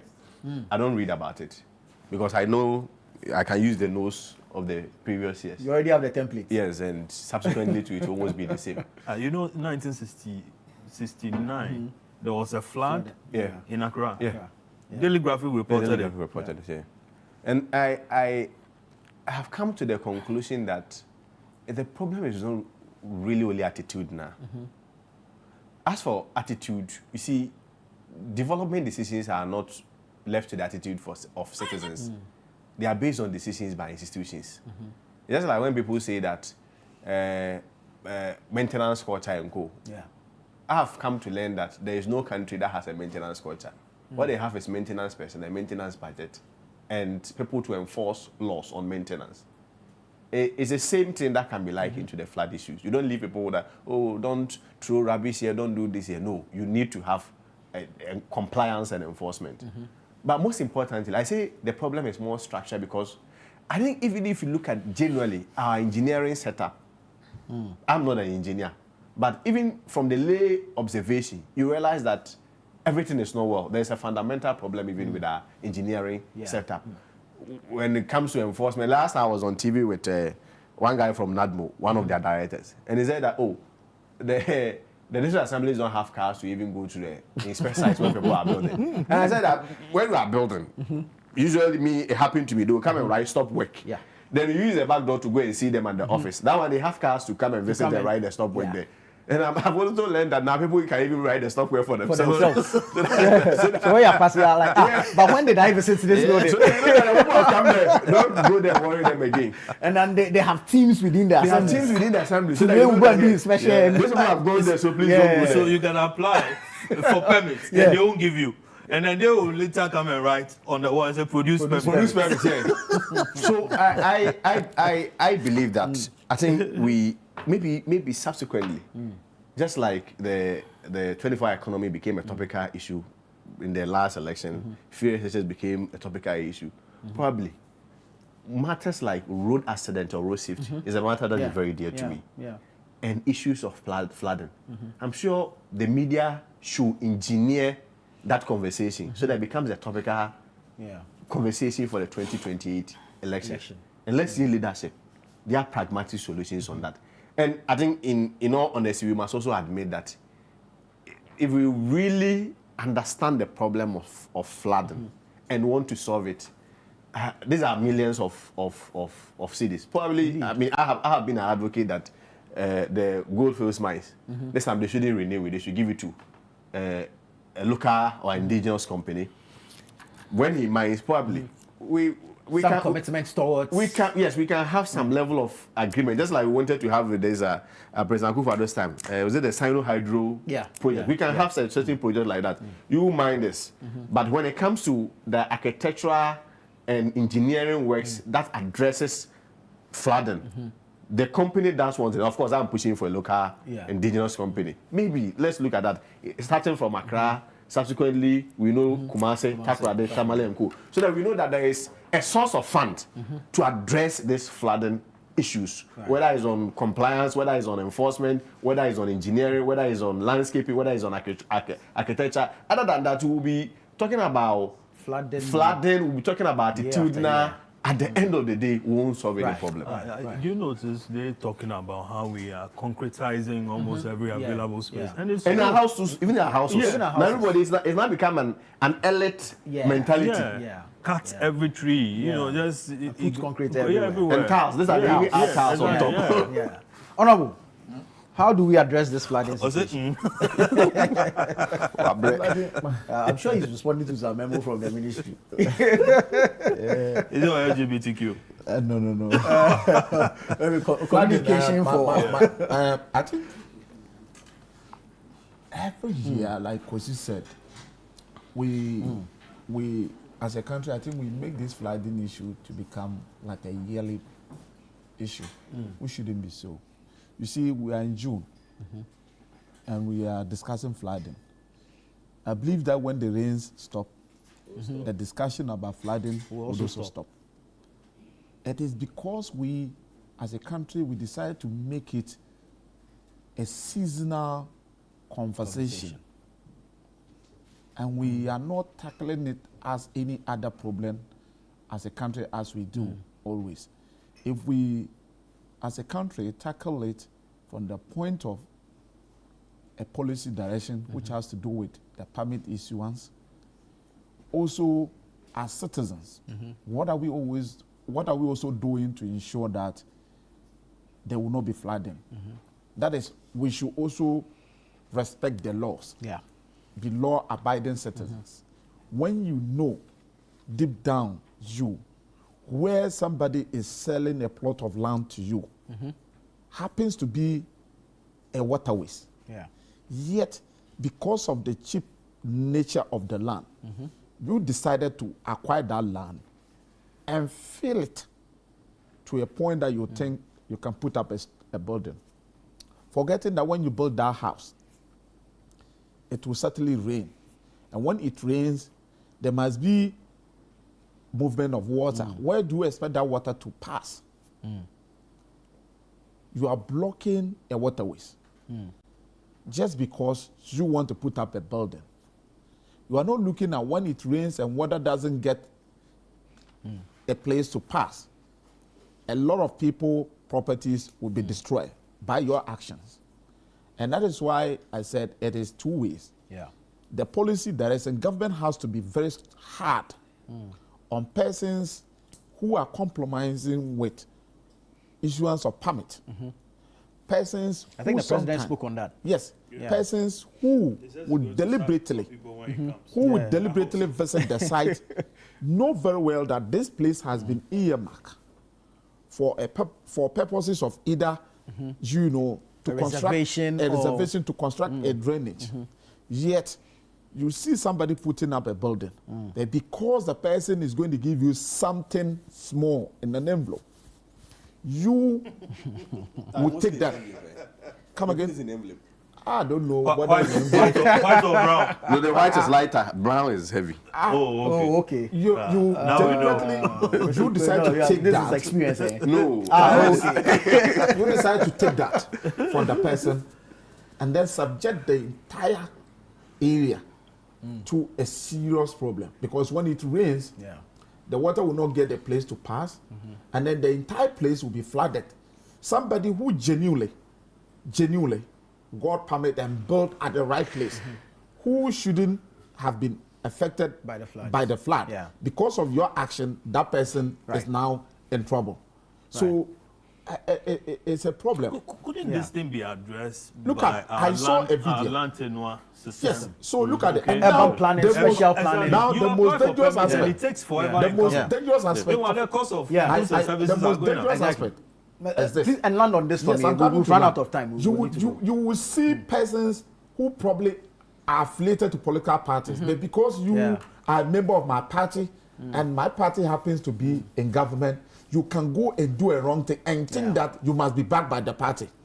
I saw a certain video where somebody was saying that he's a financier of the party. If you are a financier, you are doing the right thing, the wrong thing. So we shall allow you to do the wrong thing. People will lose. Look at what happened last week. Yesterday, my colleague Honorable Teresa Awuni, the MP for Okankwe North, posted a certain very devastating 5-year-old boy was taken away by the flood. Oof.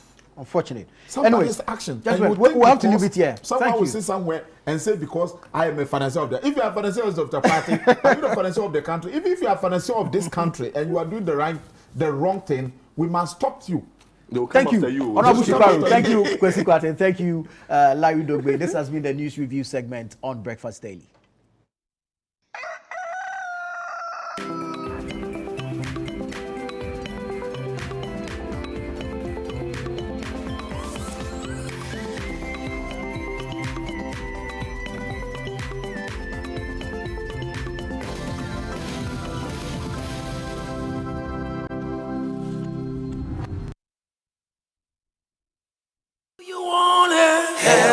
I think most people need to know about oral cancer and oral cancer screenings. So oral cancers are deadly. They come late, which means by the time we're catching them, they're in grade 4 and we lose them. Best way to solve this is to catch them early, so we need to screen them more often. What do you guys do as hygienists? So usually on the first visit, when our patients come in, we do a visual exam. So we'll palpate your neck, we'll check your lips, your tongue. We'll use a special light called an oral ID to detect abnormal tissues. We're looking for things like red patches, white patches that don't heal. But I mean, by the time we realize it's too late. So once the oral ID picks it up, we have to biopsy and make sure you're clear. And if it comes out good, fine, we're happy. If it doesn't, we start treatment very early. It's important that people are coming in at least every 6 months to get those things checked, especially since there are no symptoms. You may not know something's going on in your mouth until you come in for your dental visit. Well, with these results, you can do medicine, law, everything. But uncle, are you sure? I am the Ministry of Education in this house. You? Ministry of what education? My daughter, do nursing. It's your best chance with this result. No, go business. Oh, please, what do you know? Can you even read? Go become YouTuber like me. Use Admissions Checker. Admissions Checker? Yes, Admissions Checker. Ghana's first university admissions hub. Just sign up at admissionschecker.com. Enter your WASSCE or NOVTEC results. Choose your dream universities and programs and instantly find out exactly where you have the best chances of admission. Wow, what if I want scholarship abroad? Simple. Tap scholarships and find opportunities too. Can it also find husband abroad? Admissions Checker. There is a university and a course for everyone. It's time to upgrade your viewing experience with Franco Smart Television. Enjoy full HD and 4K Ultra display for clearer pictures, brighter colors, and smarter features. From our 32-inch screen, perfect for your bedroom, to 55, 65, and massive 100 inches for your living room or office. We've got the perfect size and quality. For retailing and bulk purchasing, call the numbers on the screen or visit our website at www.francotrading.com. You can download the Franco Trading app on Google Play Store or Apple App Store. Franco Television, we've got the perfect size for every room. Franco, home of quality television. Every day, we make choices. Some big, some small. What would you be doing today? I want this or... Every day, we make choices. And sometimes, choices that shape our hearts. Hi. Whether it's a long-term or short-term decision. The Lydia Ranger gives you the power to truly decide.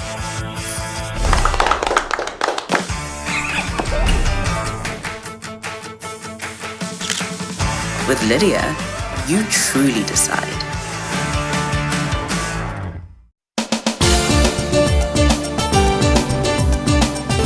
station full of questions, where truth often hides behind noise, one show dares to ask what truly matters face to face. With fearless clarity and a quest for accountability, host Umaru Sanda Amadou sits down with the movers and shakers of politics, governance, society, and business, confronting the issues that define our national conversation. Yes, I am Umaru Sanda Amadou. This is Face to Face, and you're welcome. I say very often on the floor of Parliament that when we were in government, we got some things right, we got some things wrong. Are you still planning to go to Parliament, or you want to look at National Party office position? No, I'll be going back to Parliament. There's an unfinished business which I need to do. Sports has 3 legs: development, management, and promotion. Disintegration is extreme. We do not wish that even on your worst enemy. Every Tuesday at 9 p.m., join Umaru Sanda Amadou on Face to Face as he digs deeper, challenges power, and reveals the stories shaping Ghana's future. Only on Channel One TV.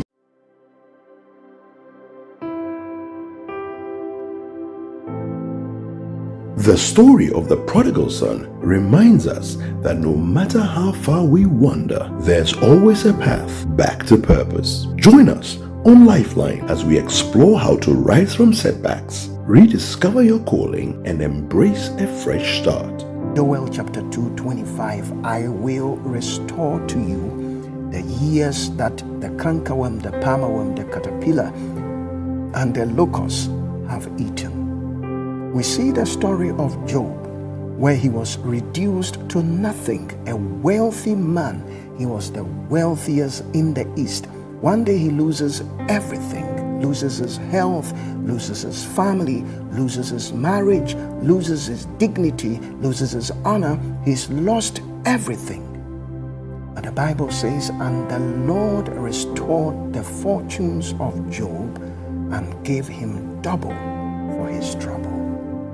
Don't just survive it. Don't just walk through it. There is a way to bounce back.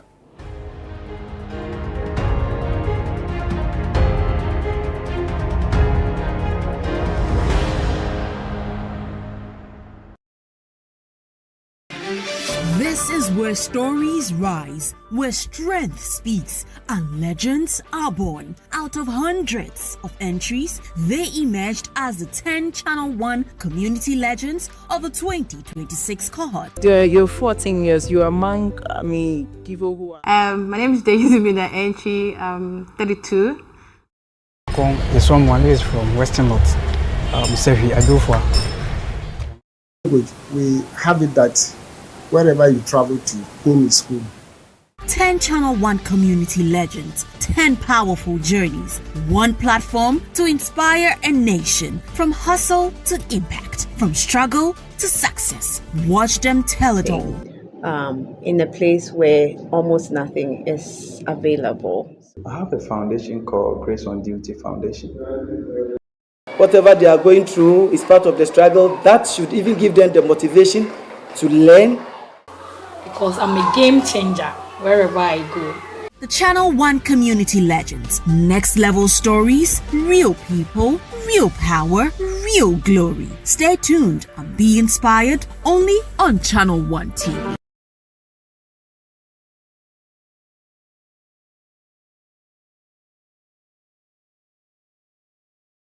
From Accra to Buenos Aires, from Lagos to London, the world is locking in for the greatest football spectacle on earth, the 2026 FIFA World Cup. But before the first whistle cuts through the noise, there's a deeper rhythm to the game. Every badge carries history, every player brings a story, every number means something. Welcome to World Cup Central, only on Channel One TV. Hello and welcome to another episode of World Cup Central right here on Channel One TV.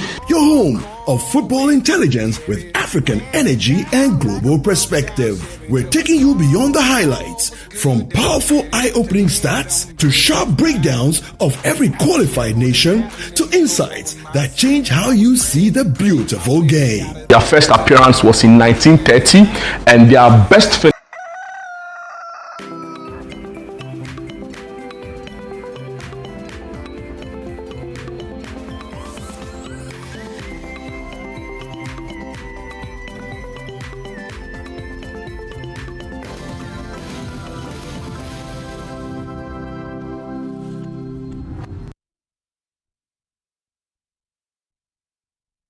Hello there, welcome to the second part of Breakfast Daily here on Channel One TV. We are grateful that you stayed with us through when the Night of Watching started. And of course, we are taking over from now to 11 a.m. when we will say bye-bye to you. Stay with us here on the show. It's very interactive and the numbers are on your screen. You can definitely join us with all your thoughts, submissions and comments. We'll be talking about interesting things here on the show. My name is Philip Nilati, and of course, I don't do the show alone. I do work. How are you? Yeah, I'm doing good. And you? I'm well. Yeah. I'm in high spirits this morning. Why? You've received some money? No. When the I month has woke up, ended, though. You've received some letter. I was like, another day is here. Yeah. You know, every sunset, sunrise, is an indication that when the sun sets, it will rise. It will rise. So every sunrise is an indication that, Charlie, everything is possible. Everything is possible. But, you know, think about that. Think about that. And let me say good morning to my lovely viewers. Good morning, Ghana. Good morning, Africa. And good morning to the rest of the world. You are most welcome to Breakfast Daily. Thank you so much for making time to connect with us. Don't forget that you are part of the show. And so do well to send in your messages, your thoughts, your comments, and we will read them right here on the show. The number to do that is 020-4447-033. 020-4447-033. And of course, I want to remind you that the month has just started. We are in the second day of June, and we still want to remind you that the City Business Festival is here for you to pay attention to. So from first, we brought you the first edition of the On Air series. Today, we are bringing you another fresh episode. So right after the show at 11, you would get that next edition, or the one that we'll be showing to you on your screen. So you want to stay with us here from now to 11, and after that we will bring you that. So what you can see on the screen is the second part, or part 2 of Starting Right, business registration and compliance. And of course, yesterday it was only Frank Opoku Dako, but today we are having Osai Omani, who is actually joining, and she is Senior State Attorney, Office of the Registrar of Companies, and she'll be joining Frank Opoku to have a conversation on what you need to do, starting right, business registration and compliance, part 2. It's already started on radio, on City 97.3 FM, so you can also tune in and be listening while you're watching us as well. And this is actually sponsored by APSA, MTN, Zonda, Petra Trust, and of course City 97.3 FM and Channel One TV in partnership with APSA Bank is bringing this your way. All right, Philip. You know, in the book of 1 John. Hey, you're quoting. Oh, let me quote. In the book of 1 John, chapter 4. Let me read what it says. It says, Beloved, do not believe every spirit, but test the spirits to see whether they are from God. Oh, nice one. For many false prophets have gone out into the world. Nice one. This is to do with Blanksons. This is related to the Blanksons drama series. In this week's episode, the matriarch of the house, Mrs. Blankson, would come to a realization that she has been spiritually scammed. Oh, wow. And that is where the family would learn that faith without wisdom can turn into something else. And you know, growing up, my mom would always tell me, and that is something that has stuck with me throughout. She says, know God for yourself. Have that relationship with Him. You know, and when that happens, the Holy Spirit resides in you. So when you receive that prophecy, the Holy Spirit will guide you, teach you, and you will be able to know that, this thing, tells you how interesting the Blankson is. Yes. So make sure that you are watching the Blanksons. You tune in. Yes. On Thursday at 7:30 p.m. Get to know how Mrs. Blankson and the Blanksons family in general found a way around they being spiritually scammed. Yeah. And the repeats are on Fridays. The repeats are on Fridays We have Fridays, Saturdays, Sundays. 11:30 a.m., Saturdays 7 p.m., Sundays 4:30 p.m., Tuesdays 3 p.m., and Wednesdays 5:30 p.m. Would like to say a very big thank you to our amazing sponsors. Without you, this production wouldn't have been possible. This production wouldn't have been a reality.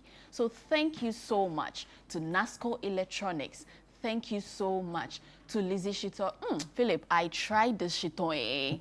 Oh my goodness. It was fantastic. I tried it with plain rice. Oh, nice. With some fried eggs and some sausages. Don't talk too much to me about it because you didn't give me. Yeah, back to business.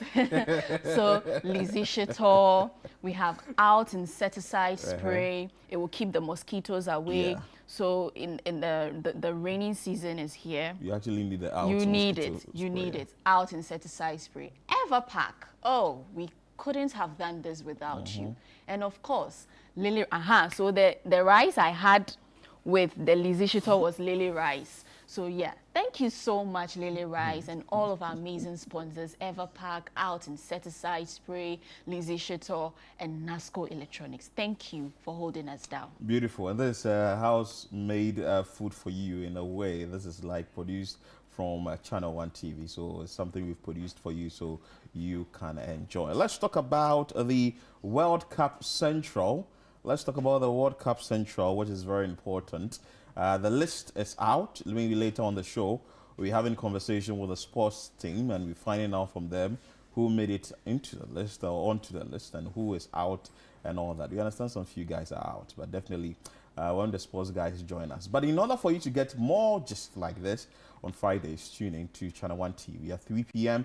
Gabi sits with his guests and definitely they talk all what you need to know when it comes to sports. So make sure that you are part of the World Cup Central, showing every Friday at 3 p.m. only on Channel One TV.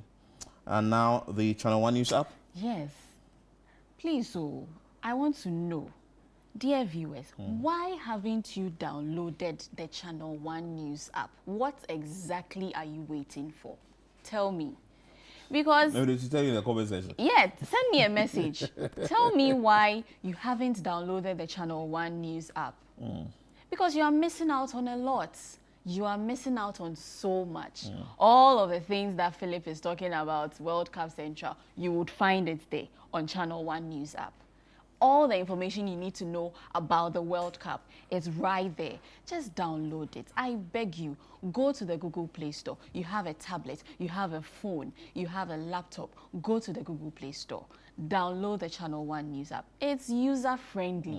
It's easy to navigate. You can find news on sports, news on entertainment, news on lifestyle, news on what else? Travel, festivals, music, dance, whatever it is, you would find it on the Channel One News app. Just a notification, you're good to go. Yes, just a notification, you're good to go. So I beg you, me Pam would show.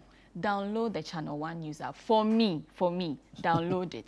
Download it for me. Good one there. So download the Channel One News app today and just make sure that you're part of the family. This is the Channel One News family. Download the Channel One News app. It's so easy for you to do from the Google Play Store or the App Store. Now let's zoom straight into the trends.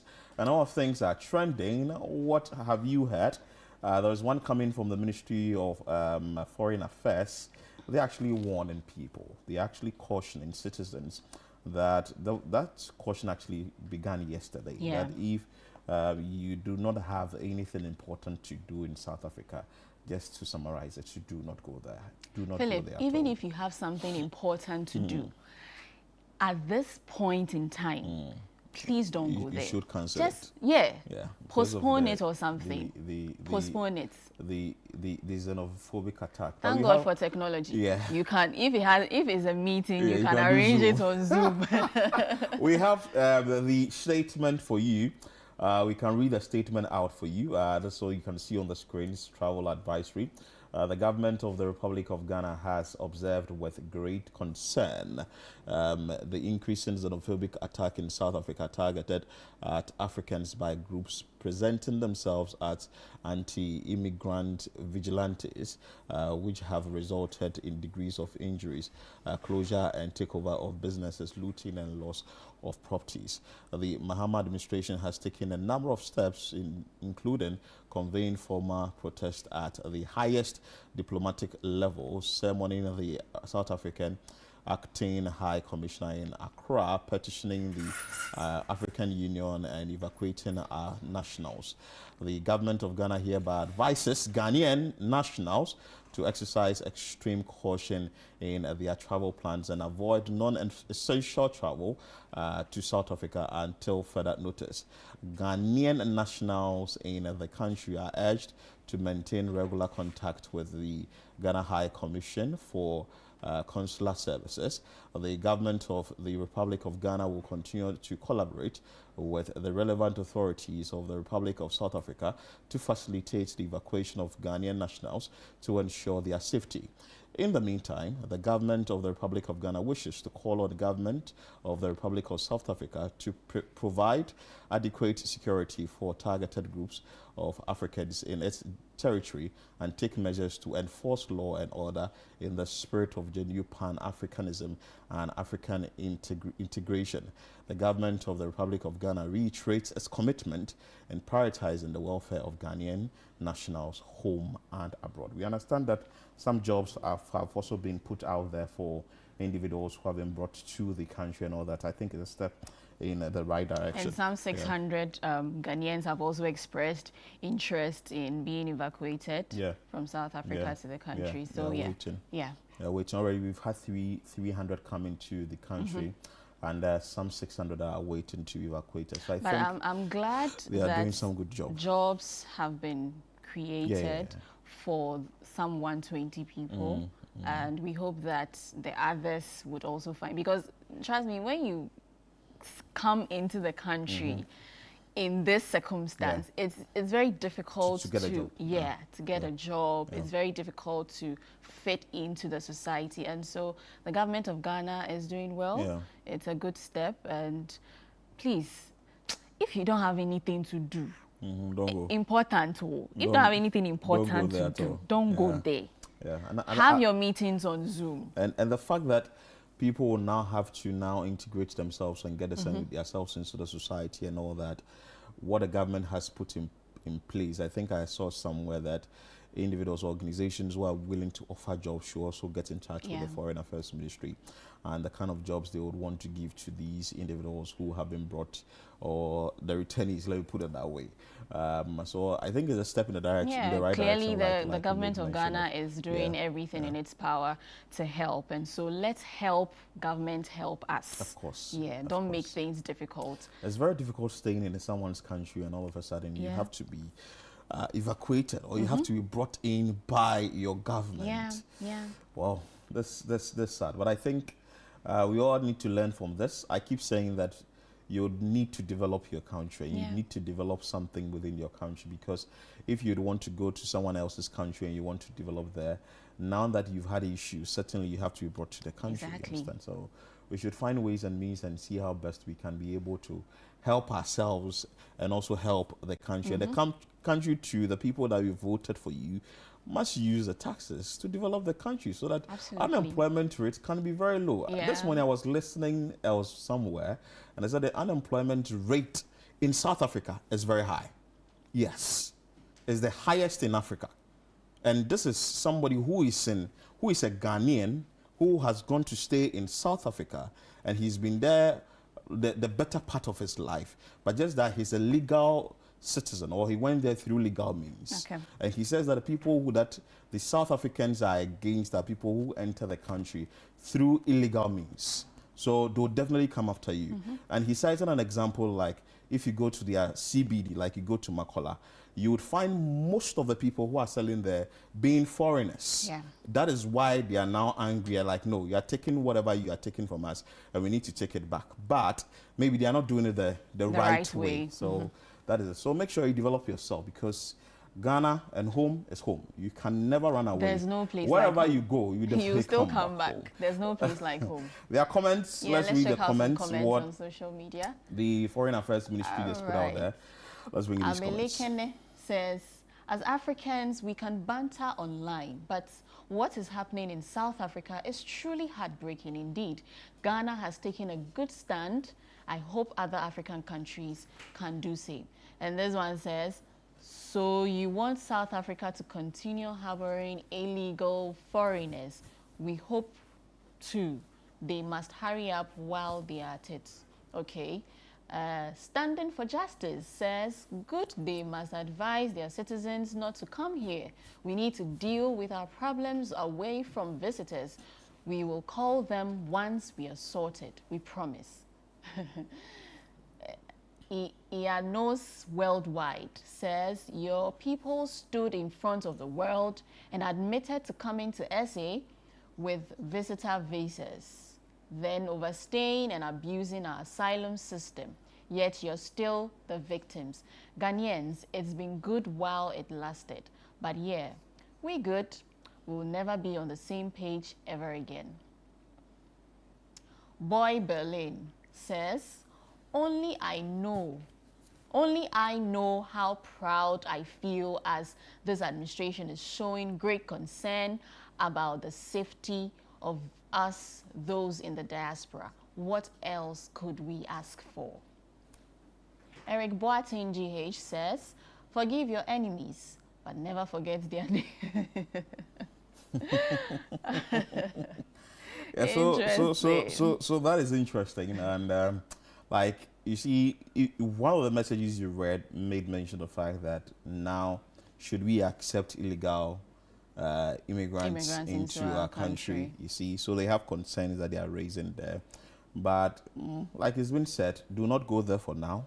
Stay in your country or wherever you need to stay and be safe, because it's like they are wounded lions, and if they are complaining about unemployment rate, which is very high there, and they are finding foreign nationals or people are coming in to, so to say, grab the little they can work or they can do, it's not so good. So stay at where you want to stay, and let's get things worked through by some diplomatic talks, because this is like something that happens yearly. It's so that it can be worked around. And you know, one of the other things too is some of the Ghanaians who were evacuated, they say that some are illegal immigrants, and it's important to also know that things have to be done the right way. If you want to travel to another country, go through the right process. So you don't end up in a fix. But someone also say that the right process sometimes take a long time. Good things take time. Philip, good things take time. I was saying that the right process takes a long time. But would you rather go through the shortcut and find yourself in trouble than go through the long process and be at peace? It depends on the situation I find myself. If I find myself in a situation... See, the reason why I'm saying that, right? People who are going to South Africa to seek greener pastures may have heard of an opportunity in the country. Mind you, I said this morning, I was listening to someone who... And the person says that he is doing so well in South Africa and he's not lacking anything. He's doing a good job there in something. So what if I come and tell you that there is an opportunity here? I heard somewhere that someone said he's in Gabon and told his pastor, that pastor, pray for me because I'm in Gabon. The pastor asked him, what are you doing in Gabon? I said, Pastor, I hire Tonkako. That's the business we are doing here. And the pastor was like, no, pack your things and come back to Ghana and come and work in Ghana. You think the person working there, if he's not making good money, would go and do that in Gabon? What is in Gabon? Recently, we heard of the was a Cambodia thing, but later it was said it's fake or something.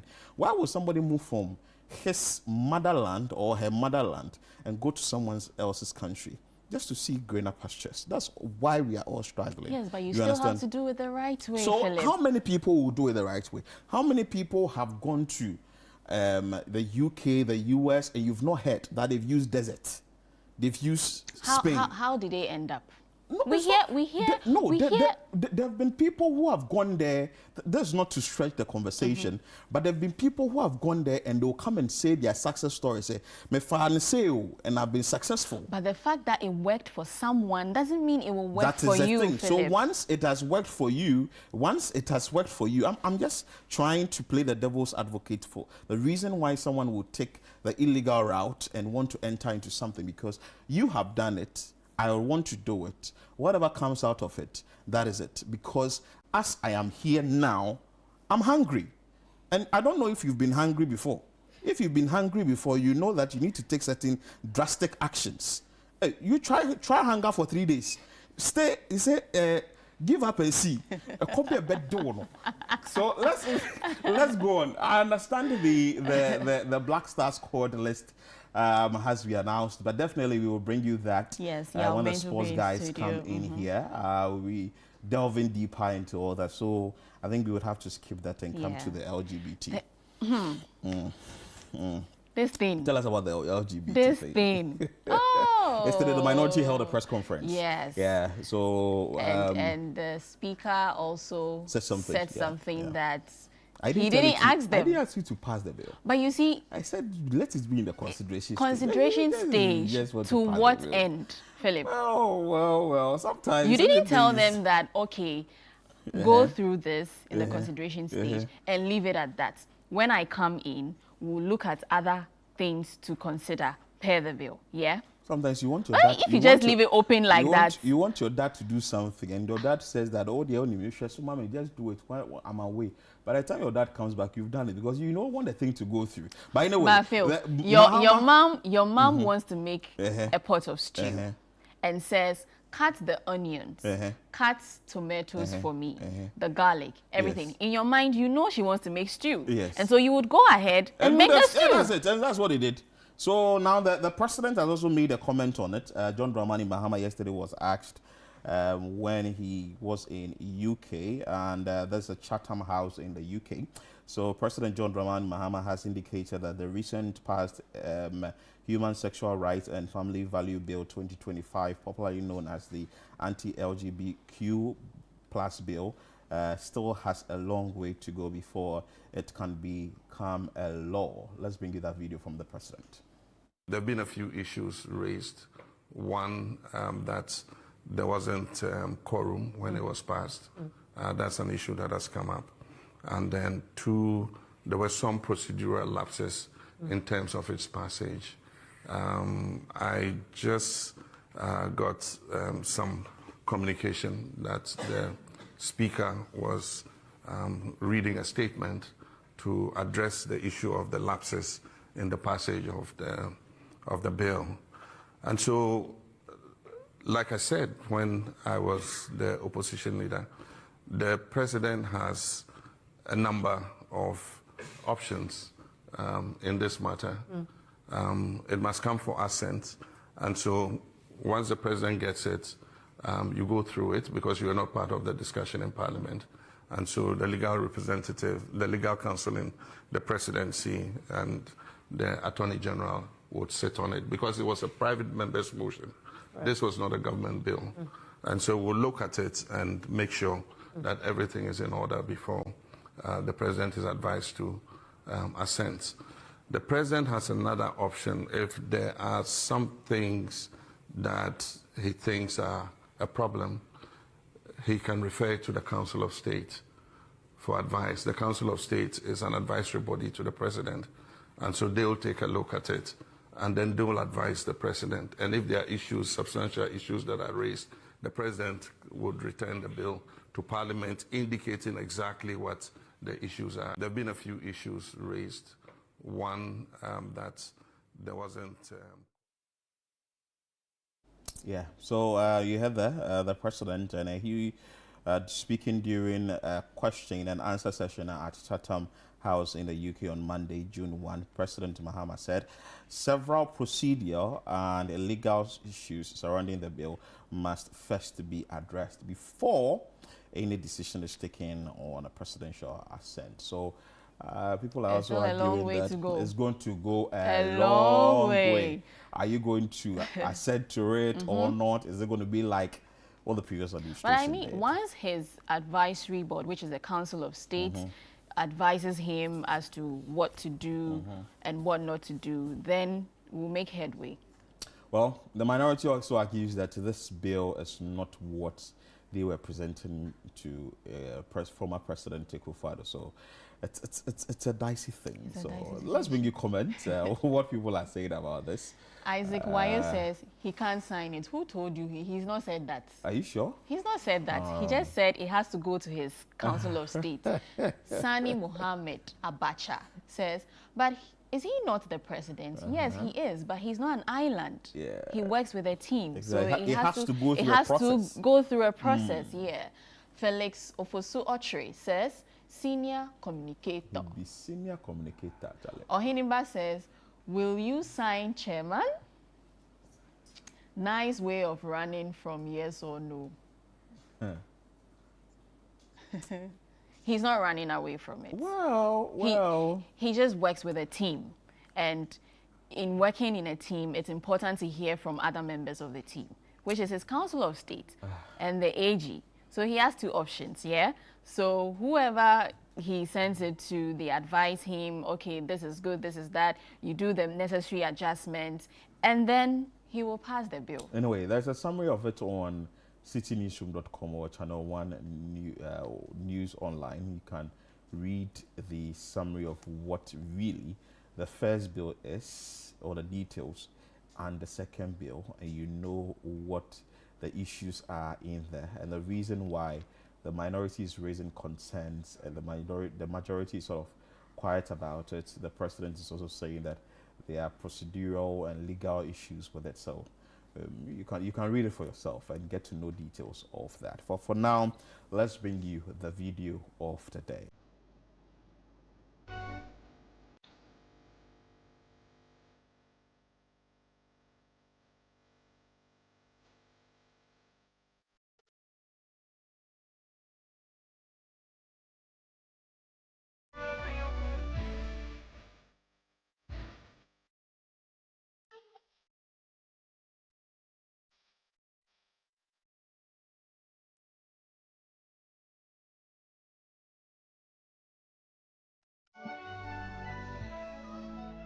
Mr. Bean will do everything for us. I tell you. But I don't think ChatGPT is a bad thing. It's not. Yes. But you see, it's how you use it. Yes. Yes. There's something in IT, garbage in, garbage out. So whatever you give it, that's the response you're going to get. It's how you go around, how you instruct it. For instance, if you're asking it a particular disease or the patient that he's, so you can ask, what causes spinal fracture or something. It's how you would put in the information, how you be querying it as the information or the answer keeps coming, then you'll be able to work around it. But you know, in using the ChatGPT, sometimes they give you a disclaimer that sometimes it can be wrong. So you have to verify. And here's the case, you were in class with someone who you know, and you find the person coming to do a surgery. You know Chat is actually bringing you detail or gathering information, basically. So what you've put in the system, what the system has been fed with, that is what Chat is actually pulling out, just to sort of summarize and give you details from here, this from that, this from there. So it's how you're going to use it. So if the patients really believe that Mr. Bean has been adding his knowledge to whatever Chat has been giving him, I'm not sure that he'll be bothered like that. But for the fact that he knows Mr. Bean has solely been relying on Chat. No. That one there. We can't. That one there. I heard somebody saying that I would even die before you start the surgery. Anyway, so that is it for the video of the day for you. I will be talking Ebola. Yes, Kwabena Minta-Akando, our health minister, said that Ghana is closely monitoring the Ebola situation. And so we'll be having a conversation with the Ghana Health Service on Ghana's preparedness in dealing with this outbreak. We'll be right back after this break. Do stay tuned.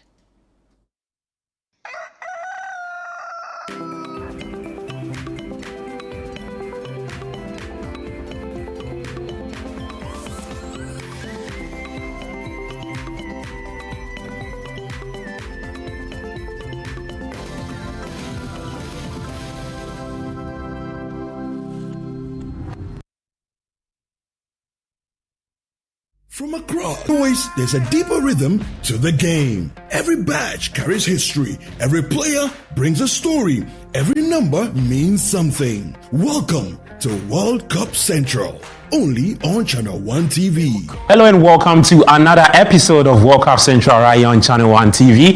Your home of football intelligence with African energy and global perspective. We're taking you beyond the highlights, from powerful eye-opening stats to sharp breakdowns of every qualified nation to insights that change how you see the beautiful game. Their first appearance was in 1930 and their best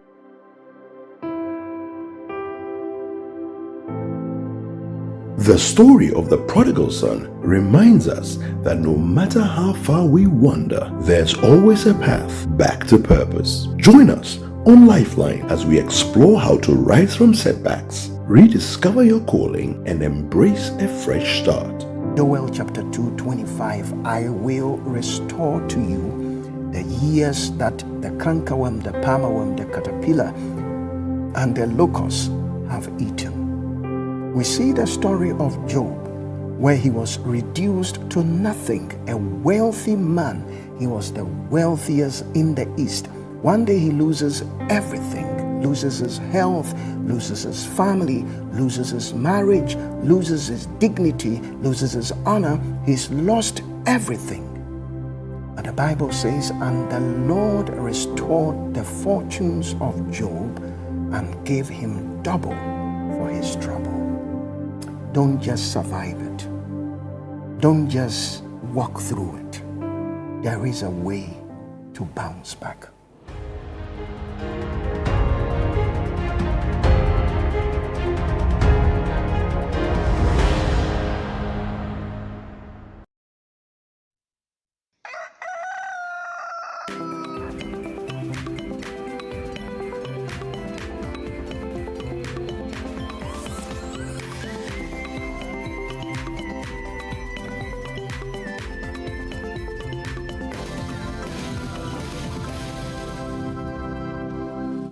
Welcome back. This is Breakfast Daily here on your favorite television station, Channel One TV.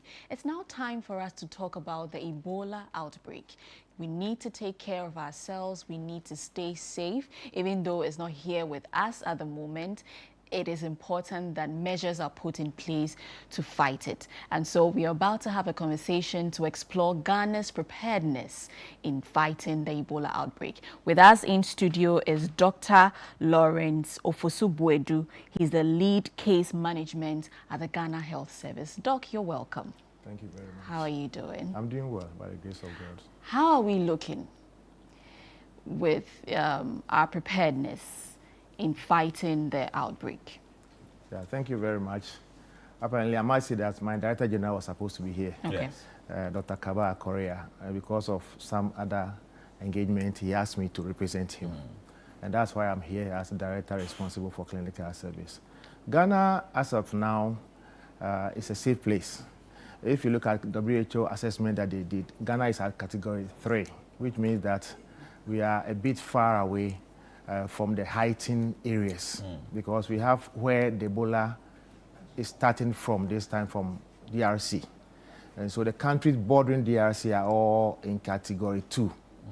And then if you move out of the countries bordering DRC is at category 1A, because they are very close. Then Uganda is at 1B, because Uganda and DRC have recorded some cases. Then around Uganda and DRC are all the category B. That's the 2. And then Ghana is in other countries in Africa, category 3. That means that our risk level is low. But we need to be stepping up our preparedness and looking out for people who might move from this category 1, 2 into our country, so that we can pick them early and then isolate them and then manage them. Wow, interesting. So as we speak now, which places are we monitoring? The airport, land borders, sea, where really is our attention at? Yes, so as we speak now, Ebola is not in Ghana. So our focus has been the fact that somebody will bring it. And because it's a bit far away from us, our focus has been more on the airport and the seaport.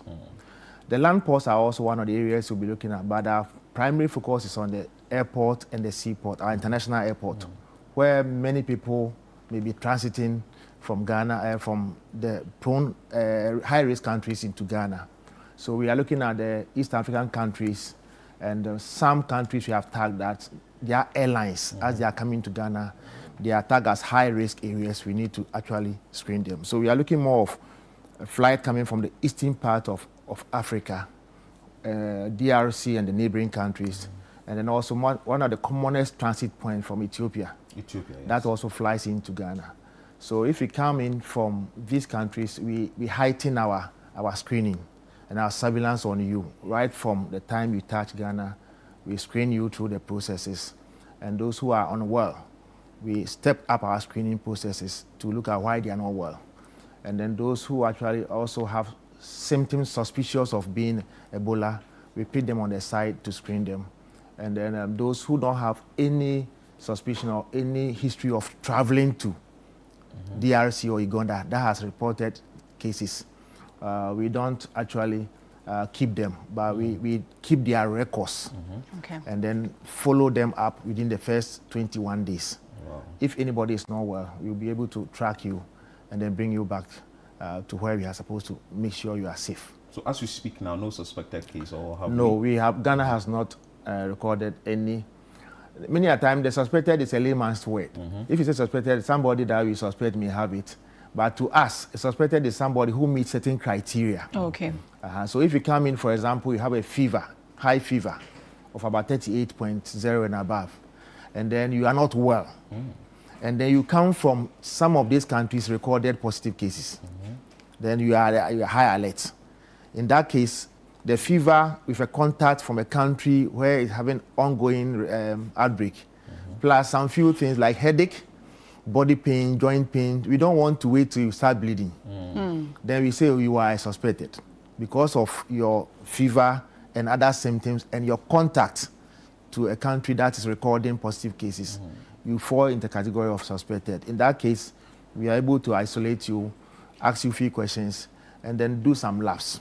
Wow. So we have a system right from airport. If you are suspected, there's a pathway you follow up. The clinical team at the Port Health will give you counsel. They'll counsel you, and then they'll be able to sit you down. And then we have identified one of the best facilities in Ghana, Ghana Infectious Disease Center. Okay. They're well prepared to receive people who are suspected. So when we move you there, then we will do a lab test on you. The infectious disease at Noguchi? The Noguchi is the center for testing. Okay, center for testing. The infectious disease is at the Ghana East. Ghana Infectious Disease Center. And we have another center at Kolebu. Okay. Kolebu Infectious Disease. These are our prime centers in Accra. That when you are suspected, we move you there, and then we are able to do testing and observe you and manage you. When the lab comes and you are negative, then after 3 days of observation, we are able to send you home. So do you do the quarantine? I don't know if you've done any quarantine in recent times, but where do you do the quarantine for Ebola?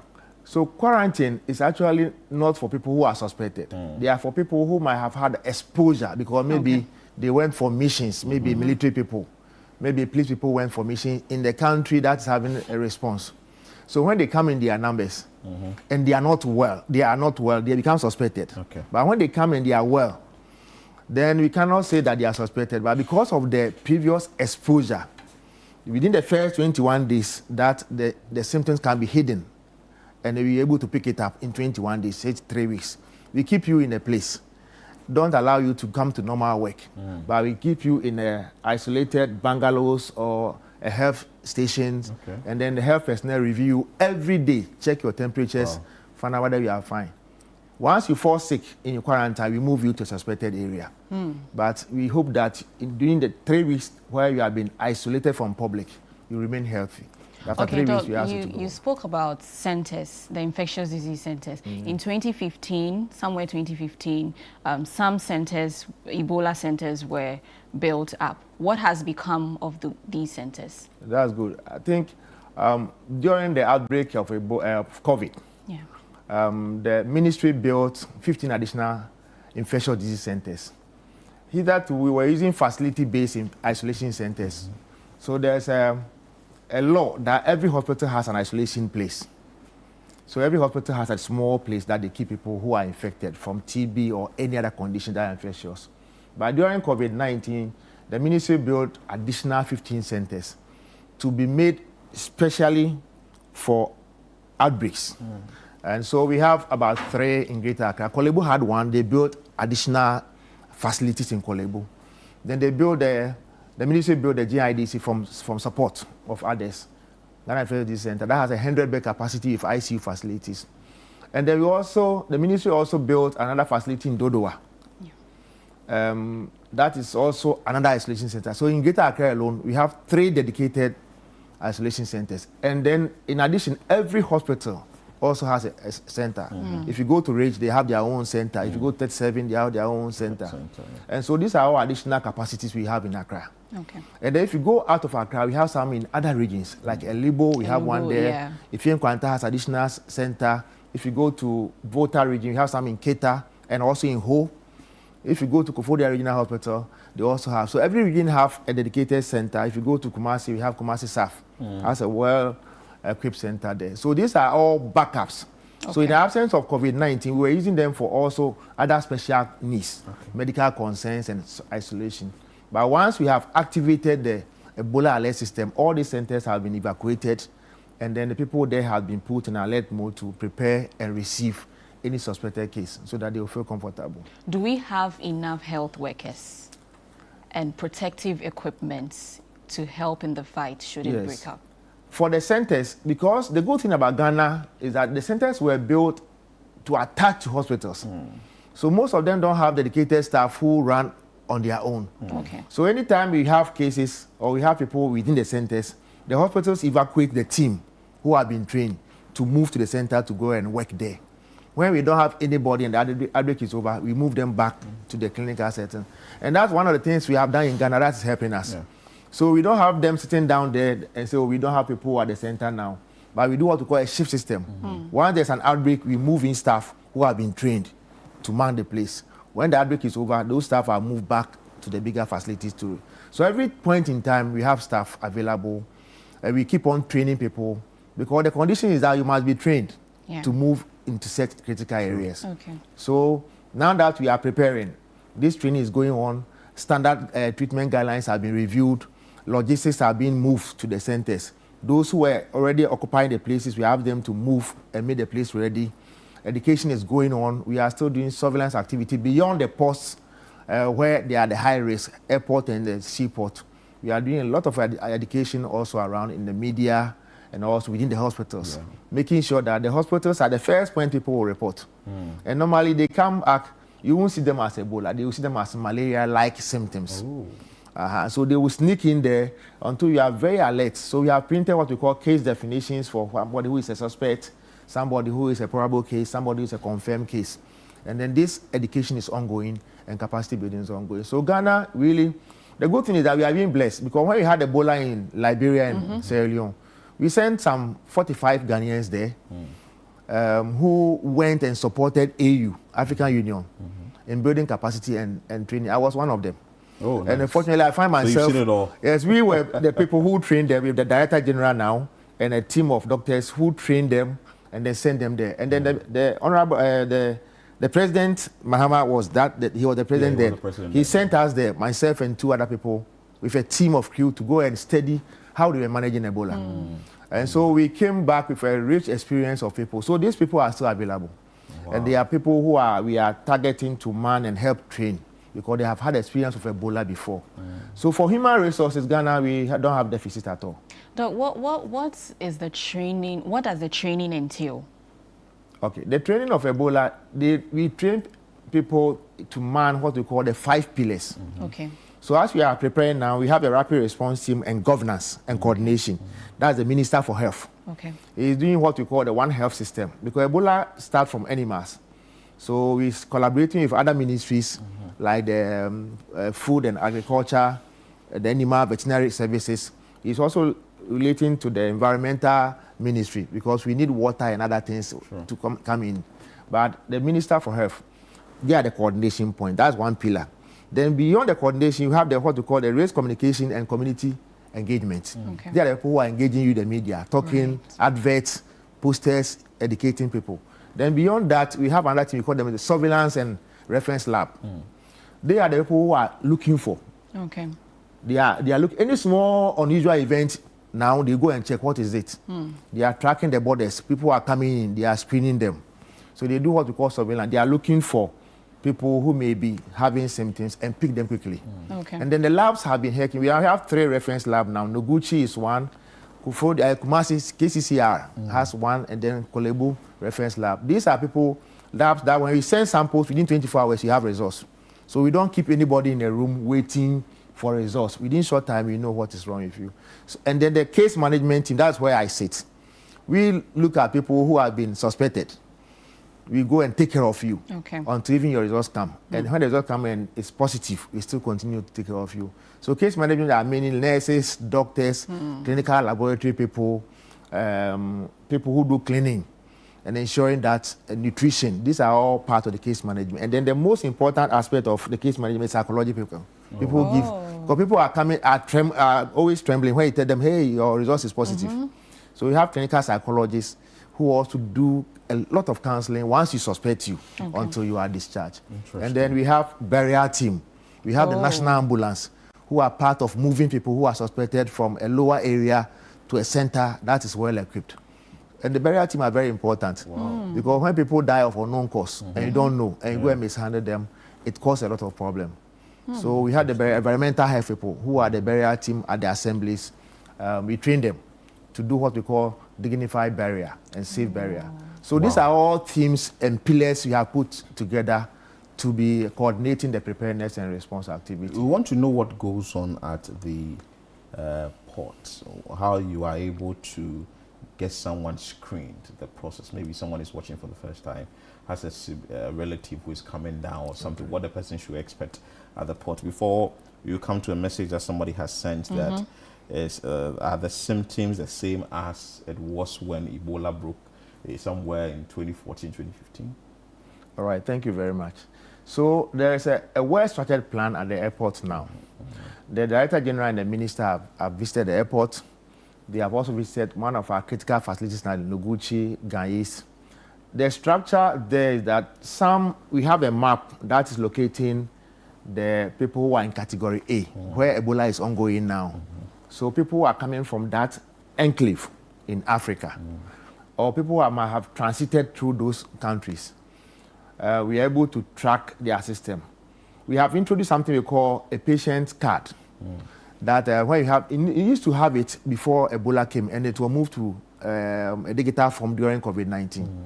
So anybody who is coming to Ghana from those highlighted areas, they are made to fill all these personal records form. Okay.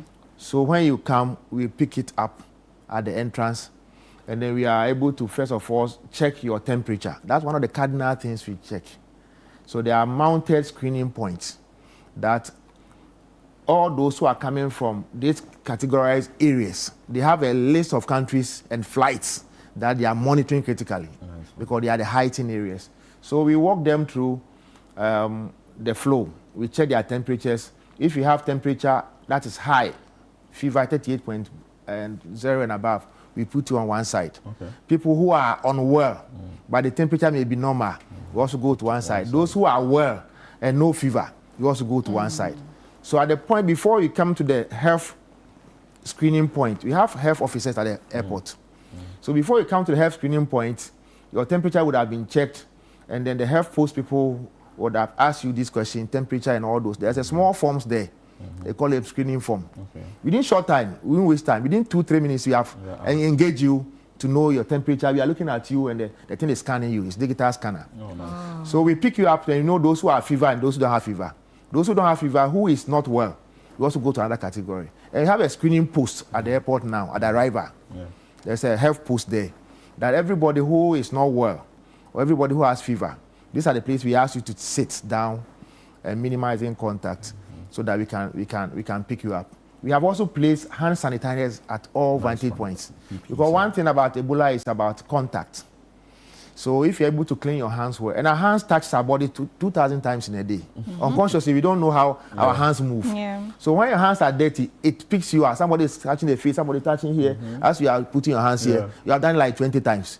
So if the machine is counting, your hand touches you several times unknowingly. So when our hands are clean, so hand sanitizers and washing equipment are available at the airport for people to clean. We are asking people not to be embracing at the place, not to be crowded, keeping people at the seated areas. So these are all measures at the airport to make sure that people don't pick it or people don't also sneak out easily. So before you leave the airport now, you would have gone through this category of screening. And there are announcements going on, the education going on, that people don't get apprehended.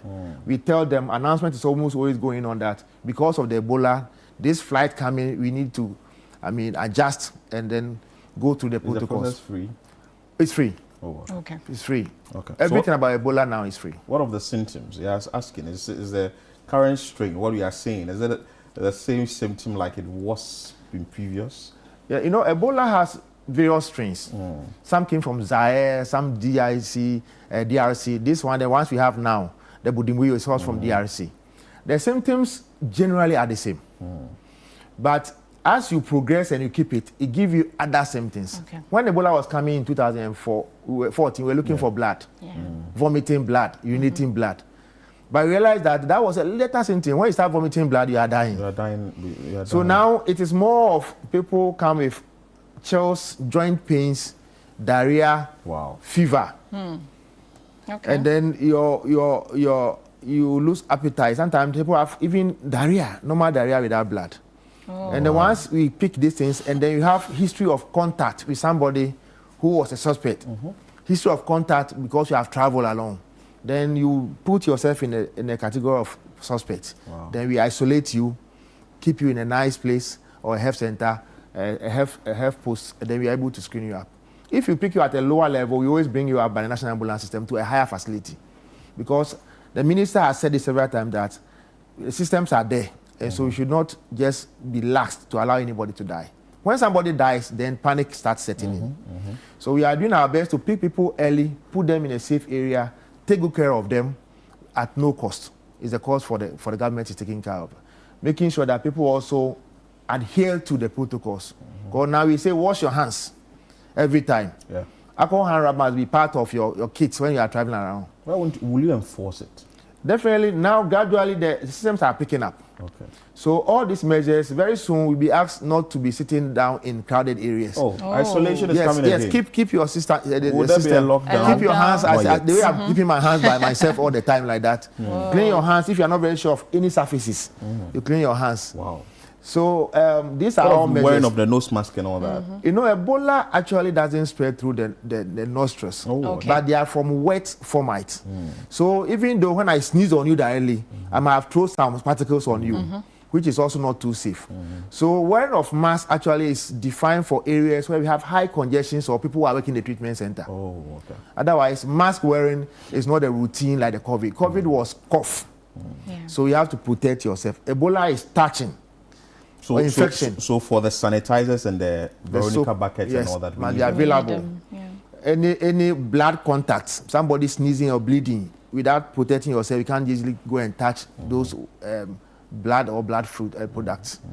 Even having intercourse unprotected with an infected person, you can also have it. Oh, really? What? Yes. So these are all wet areas that you may repeat that part again. So these are all part of the things that if somebody is not well and you are not too sure, keep yourself safe. Wow. Yes, because anybody who is not well can transmit it if the person has it. Interesting. If you have any direct contact with you. There are messages coming. They said, what is the probability of a lockdown? I just asked due to Ebola, but I don't think we've not recorded any. No, we are not at the stage of lockdown now. Lockdown. We are now tightening the borders to screen, making sure that nobody comes in without. So why not just screen everybody instead of just those with fever, since we are not certain of all the symptoms and what different forms they could take? This from the whole Agbesi. No, most of the time when the thing starts, we don't want to also inconvenience passengers. Okay. So we always zone, and WHO is also supporting us and African CDC to be zoning and monitoring the world. So anytime you hear a reported case in any country, you become part of the alert area. Until it becomes more of a global, then everybody is put in the same basket. So gradually we are monitoring, and as and when the need be that everybody coming in will be screened, it will be done. Oh, interesting. So we keep on advising the minister, and the minister keep on monitoring what is going on to also advise the president to take an action. There's an interesting one. So you people are coming to make sanitizer prices go up in Ghana. Just like during the COVID era. It is better to be safe than to fall ill, because if you lock you up, I saw many people who were locked up 21 days, their businesses went in a different manner. So don't allow yourself to be locked up. Yeah. Wow. So remain safe and make sure that even nowadays, if you go to funerals, greeting, you should minimize greeting. Oh, okay. It is something that we can do because we're able to do it during COVID time. So if you say it's contact that causes Ebola, why can't I minimize greeting? Oh, please, good evening, morning, how are you? Then you move on. Any surfaces that you sit, you are not comfortable. Once you leave the touch, you clean. It's clean. If you have water and soap, running water, you wash your hands. Very, very important. If you have those in the peripheries, any sick animal or any dead animal, wild animal, they may be part of the people who transmit, who follow the cycle. So when you go to bush and you have dead animals around, don't be so excited because it could be one of these, because now the system is there. So we are looking around. Yeah. So as we are wrapping up the interview, will you say that you give the assurance that we are well prepared and safe as we speak now? Yes. So Ghana is really well and prepared. We have been collaborating with WHO and African CDC. Okay. And then so we are in touch with what is going on in DRC and its environs. We are tracking every person who comes from, whether by official mission or by conferences.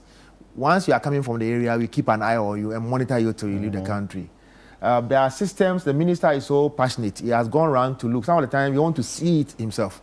There are systems in place to detect, to isolate you.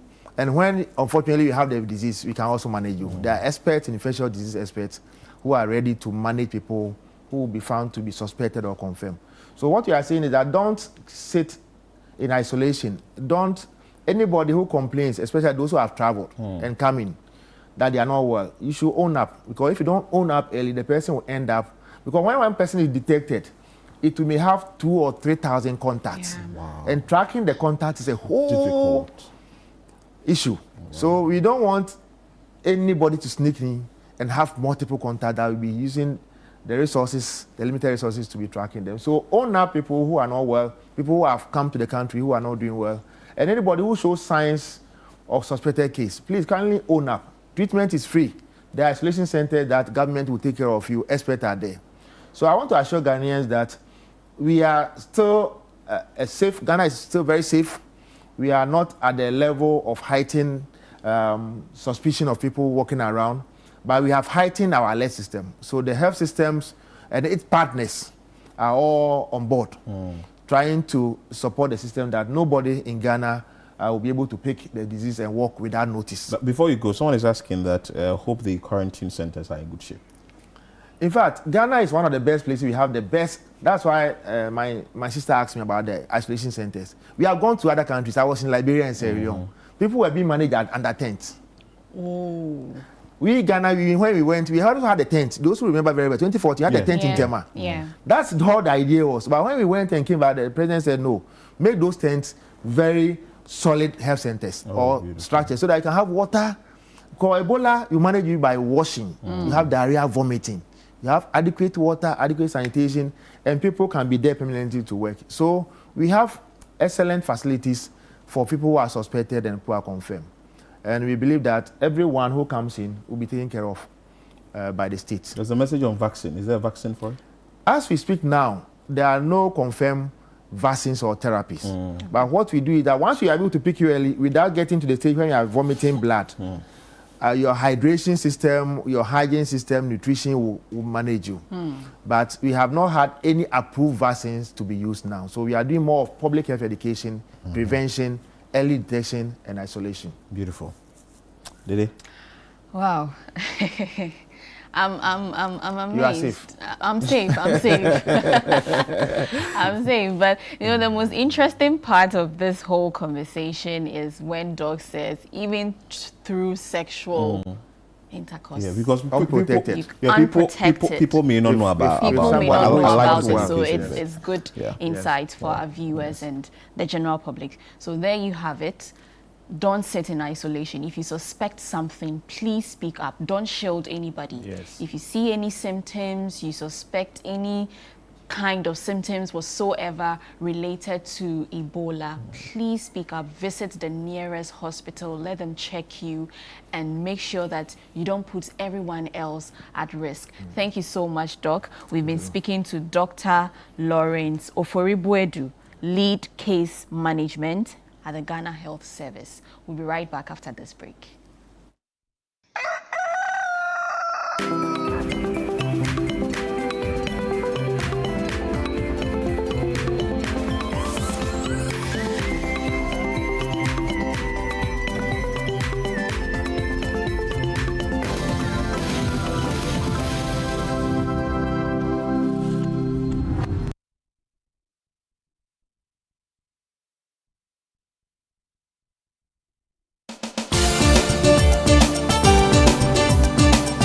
Nation full of questions, where truth often hides behind noise, one show dares to ask what truly matters face to face. With fearless clarity and a quest for accountability, host Umaru Sanda Amadou sits down with the movers and shakers of politics, governance, society, and business, confronting the issues that define our national conversation. Yes, I am Umaru Sanda Amadou. This is Face to Face, and you're welcome.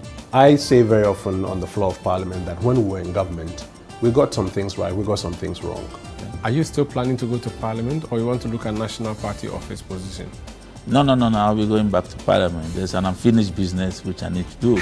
Sports has 3 legs: development, management, and promotion. Disintegration is extreme. We do not wish that even on your worst enemy. Every Tuesday at 9 p.m., join Umaru Sanda Amadou on Face to Face as he digs deeper, challenges power, and reveals the stories shaping Ghana's future. Only on Channel One TV. I'm very excited. This is my very, very first award ever.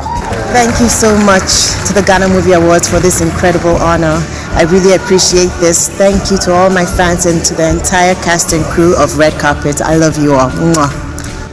Thank you, Fred. Thank you, Ghana. This is really nice. Heavy as usual, like a dumbbell. I'll use it to a good start. God bless you, Ghana. One love.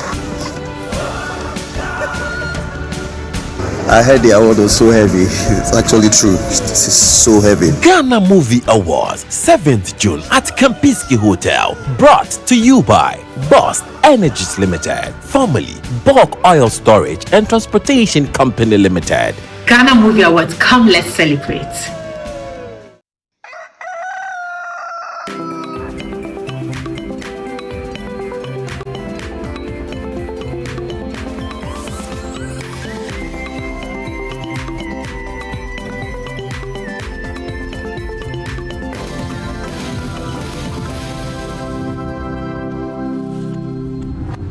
Grateful that you stay with us here on Breakfast Daily on Channel One TV. That was an interesting conversation we had there with Dr. Lawrence, and he is the lead for case management at the Ghana Health Service. Has given us the assurance that, well, we are fully prepared. When you get to the airport, there are some processes you'll be taking through, looking at the areas or the countries that high-risk countries. You definitely be taken through the process. There is some scanning and all that will be done, and you'll be sort of put into groups and all that. I think it's a step in the right direction. It shouldn't look like it's far away from us. It's very close. This is Africa. We were here when we saw COVID. COVID was way far in China. But eventually found its way to Ghana. So, and the cases that are coming, over 1,000 cases recorded somewhere in DR Congo with over 250 deaths and all that, tells us that we really need to sit down well and work around things. And I like the fact that the Ministry of Health has put in place measures to ensure these things work. So it all boils down to basic hygiene. Wash basic your hands, be aware of your environment. Basically, use hand sanitizers. I remember someone said hand sanitizers prices will go up. So just be careful, and you can get a hand sanitizer. You can have it in your bag. Maybe I think the various companies or institutions, or even at your home, you can now have the Veronica bucket in front of your gate, that as soon as someone visits or is visiting you, the person would be able to wash his or her hand outside before he or she enters the building, so that we will be able to protect ourselves and all that. Though they are monitoring the sea port and also the airport, it could be that we do not know where it's going to enter through the country from. So we should be very, very careful. As citizens, we should also play our role. But anyway, we are moving into our community. Yes, we are Yesterday going we to did the something on education. I really like the fact that we had the traditional authority speaking extensively about it. But today's own is also on education. Yeah, it's worse than yesterday's. It's worse than yesterday's. Now, just imagine, okay, stay with me. Let your imagination run wild. Imagine a community without a school, and children in these communities have to travel miles to other communities just to have access to education. Literally, this community is living in isolation. They are an isolation center. And I'm talking about the Bule community in the Upper West region. Let's check out this report filed by our Upper West regional correspondent, Martina Zabok. And we'll be right back and speak to the relevant authorities. Bule, a farming community in the Wa East district of the Upper West region, continues to face significant challenges in accessing basic social services, particularly education. With no school in the community, children are compelled to walk long distances to nearby communities to attend classes. Their journey is made even more difficult by a river that becomes dangerous to cross during the rainy season, often preventing pupils from attending school regularly. Some children reportedly swim across the river in their quest for education, a situation residents say has contributed to low enrollment and high absenteeism among school-age children. The community is therefore calling on government and other stakeholders to construct a school to improve access to education and ensure the safety of children. School yele sen yere charo yaka asorna abule na na mo jana. This time, Satari Yeleka and the yard do be a pa ye, you may chimp you matashan go peel country. Ah, yeah, let's say, Bibliota, you pie Nichini, be you pina nunca, coton cross it in a mountain school. So can't for yellow, but one chine aka as a jay. School yell say except down. As a park could not say yaka. Tell me about school my battle. School baby beating one and take a bar for my pala Ghana for it. And the Kapaka and Arakana swore never ban a 20 found, been never ban a 20 view. Next one's school as in Sona. I be busy in the Taraka Temple Banja school teen and Tabamigana year. And say, yes, I buy one song, say, I be me, about 20 in a school. I send me and began as I used to cool, say, in a dubulo. Yembe ya na southern France, you put a winner, you took gun go to wax about Bombay. Until I was so sick, I be me to me yet, school number me. Where I stay in the school is very far. There is big river too. When it's rain season time, I can't go to school. I stay at home. So I don't have bicycle too. If school is here, it will be good. And then I don't have bicycle to go to school. The district chief executive for Wa East, Adamu Shaibu, has assured residents of Bule and surrounding communities that the assembly is committed to improving access to education in underserved areas lacking school infrastructure.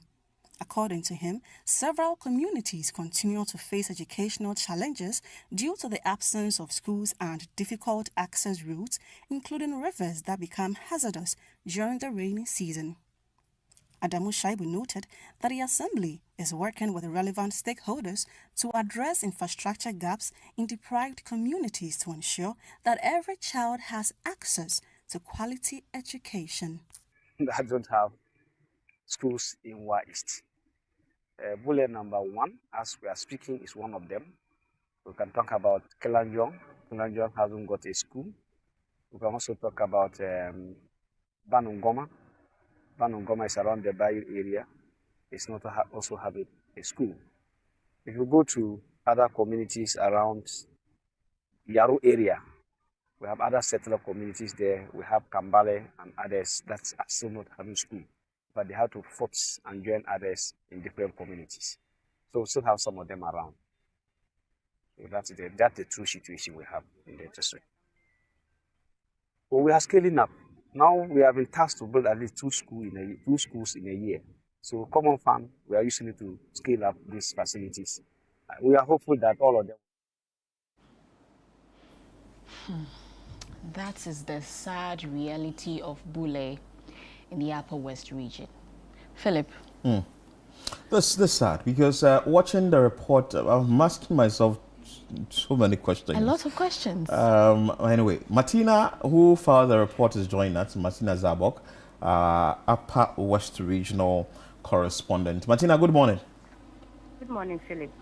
First of all, I want to find out from you the information you gathered on the ground. For how long has this issue been like this in the community? And this is in the Wa East district or constituency, right? Hello? Yes, Philip, I can hear you. Yeah, so I'm asking, this is in the Wa East district or constituency, right? It's in the Wa East district. Good. So for how long has this situation been like that?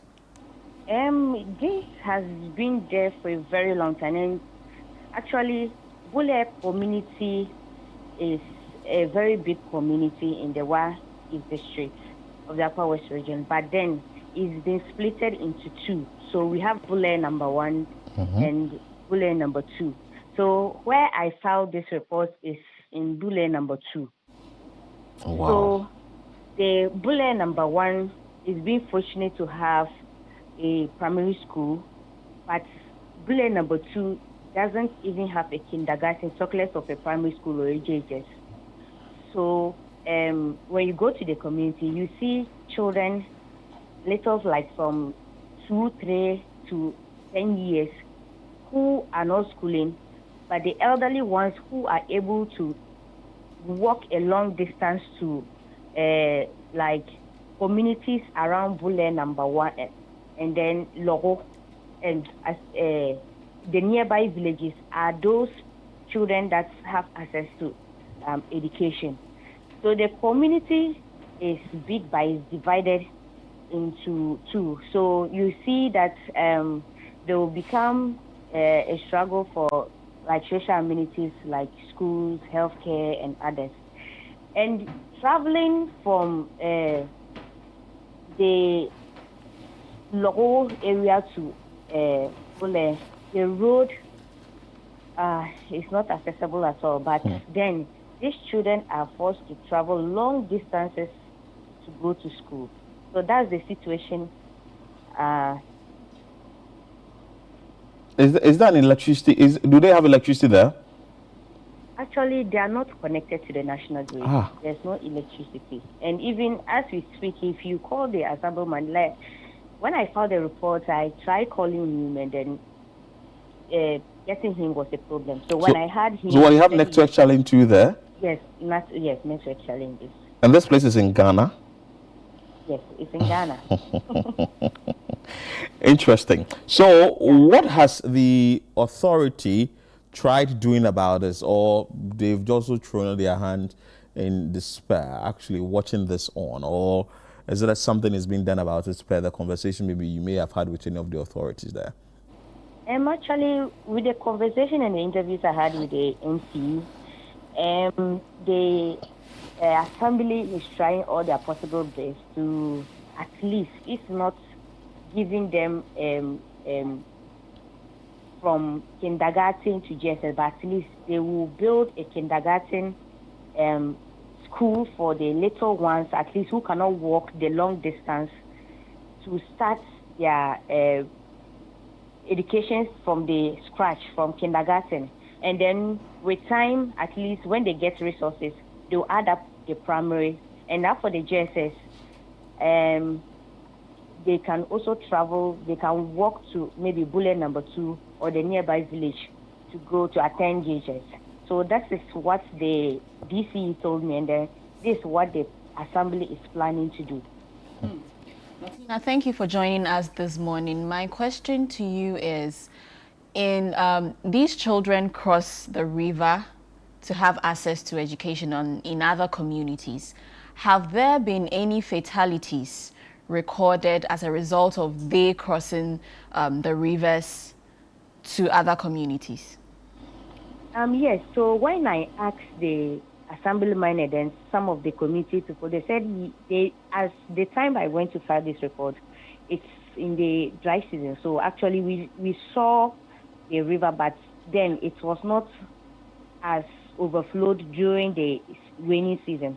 So they said yes, when it is rainy season, the children, that is the only route they can pass to the next village where they school.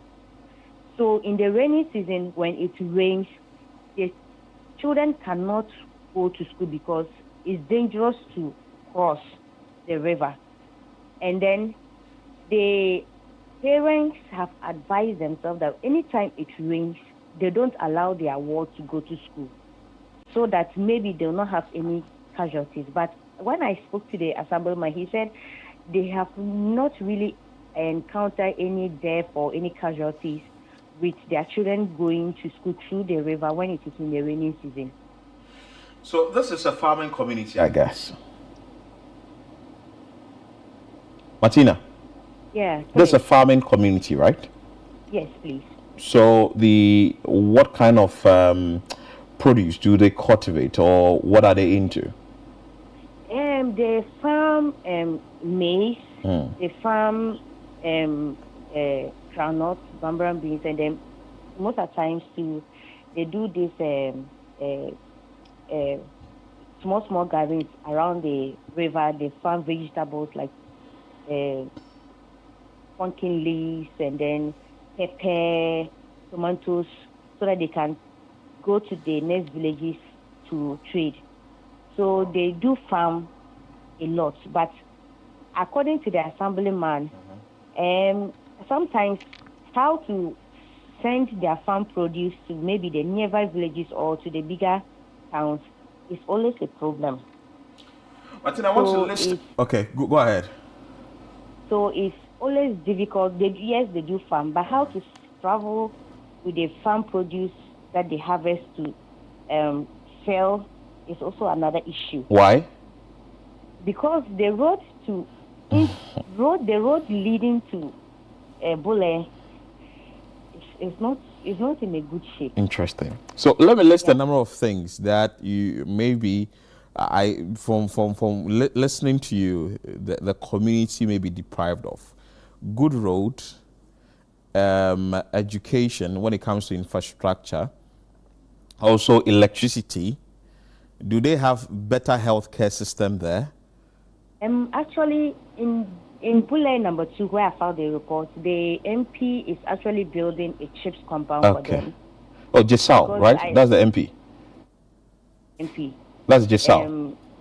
Honorable Seju Jesal. Okay, good. Professor Seju Jesal, yes. Okay. So because the community is big and it is being cut into two, Bule number 1 and 2, so he decided to build a chips compound, which I think they will start using it very soon because it's almost completed. What about potable water? Yes, he also added a borehole. Okay. In addition to the chips compound he's building, so at least other parts of the community can be using the borehole just by the chips compound, and there is another borehole ahead that's in the community that they can access potable drinking water. That's fine. Martina, thank you for your time. This is interesting. Grateful you brought us this story. We'll list the things they need again after having a conversation with the District Chief Executive for Owa West, Adamu Seibu, who is actually joining us. Good morning, sir. Welcome to Breakfast Daily here on Channel 1 TV.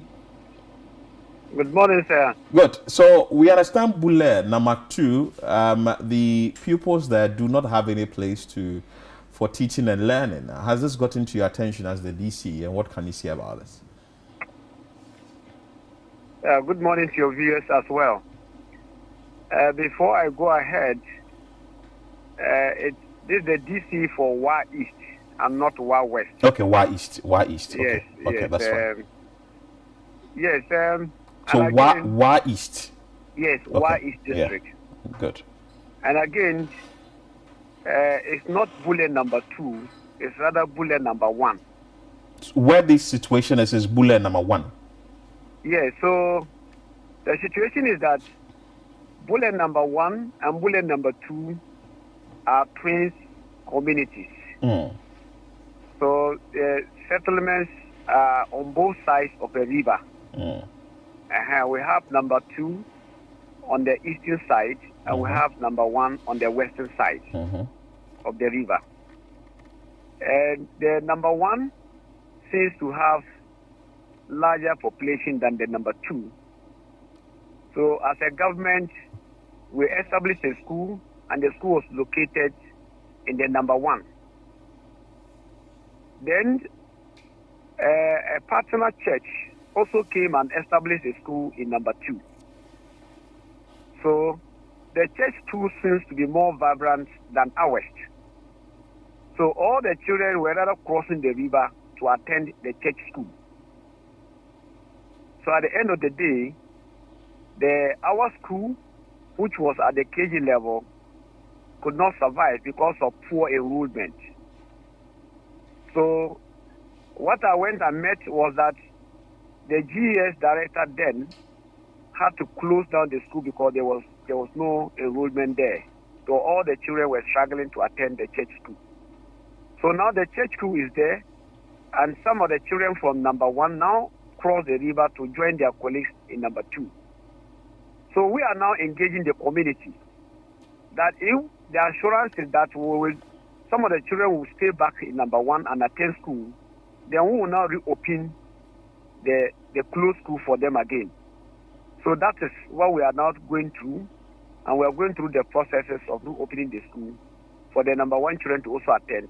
But Honorable, let me find out from you. Number 1, the school in number 1, what has made the school in number 2 so to attract more pupils? Is it maybe the structure is in good condition and the number 1 structure is not in good condition? What really has led to the number 2 having more population than number 1? Yes, that is one of the factors. And the church school, as we are all aware, the community is a Christian-based community, and because of the training they get from the church-affiliated schools, that makes them to be more interested in that school. So the whole community, they are all Christians, and they have that attraction to the church-based school rather than our school.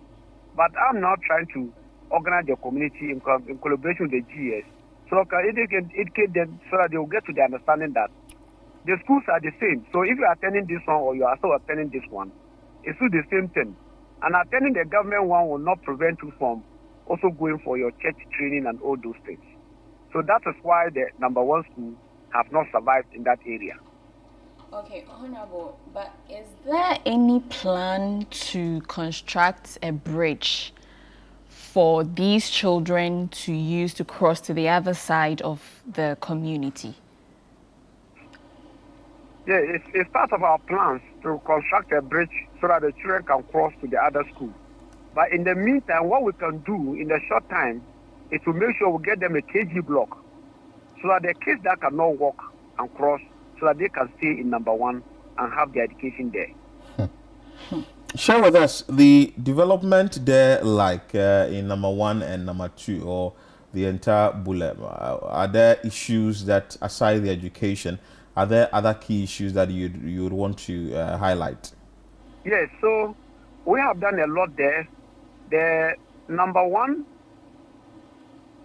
we are just concluding on a chief facility there, which I'm aware will be handing over next month. The contractor is at the final stage of completion. And again, when that chief facility is completed, it means those in number 2 also have to cross to access healthcare. So that makes the bridge a necessity for us. But it involves huge money. So we definitely have to construct the bridge so that those in number 2 can also cross and access healthcare. In fact, we have also drilled a borehole there to serve the clinic and the community as well. So these are the immediate needs that we are solving. And then the education is also coming. So we definitely get a facility there to take care of the education as well. I'm also told your roads are very bad and you are not connected to the national grid. Is that true? Yes, that's also true. So Bule is linking Kulupong. Kulupong has electricity. So that even makes those who are the age of attending GSS, they rather use their bicycles and come to Kulupong to attend GHS there. So we are also extending electricity from Kulupong to that area. In fact, the 2 Bule communities are captured in our plans this year, and we have been giving clearance for the extension of electricity to the 2 communities. Wow. And we are hopeful that the contractor will start with very soon. Honorable, how close or far is Kulupong to Bule? Kulupong to Bule, let me say, Bule, from Kulupong to Bule is around 7 kilometers. Okay. Okay, that's fine. It's around 7 kilometers.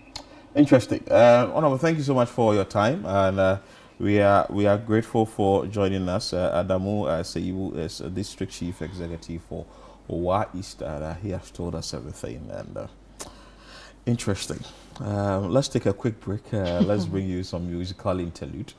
After, we will have conversations on sports here on the show. Interesting from Bule.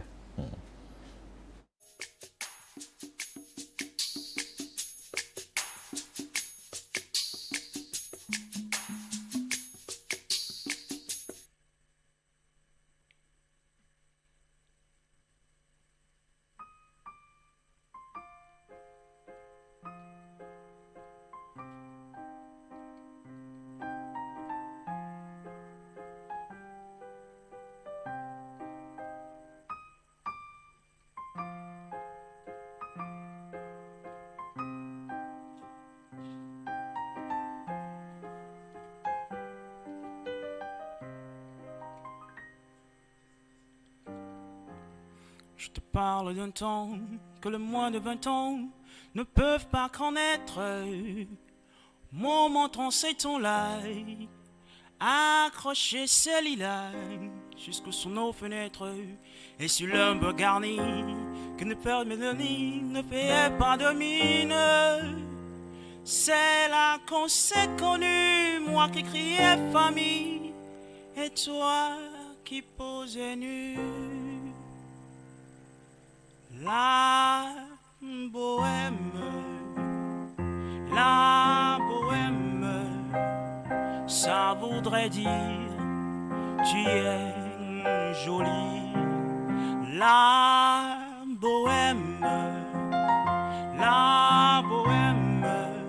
nous ne mangeons qu'un jour sur 2. La bohème,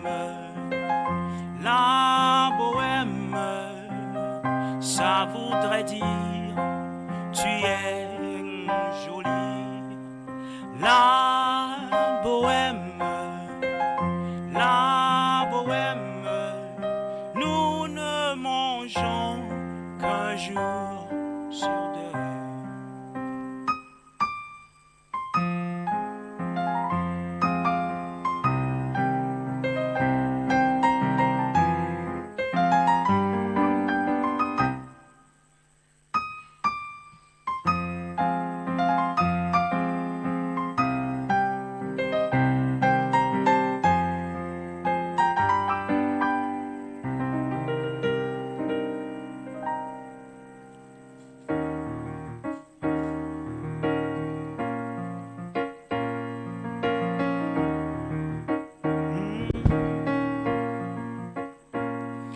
Falling for you, is that what you want from me? If falling for you is a cross I have to bear, if falling falling for you is not what it takes to be with you. But what you don't know is that I've already falling deep for you.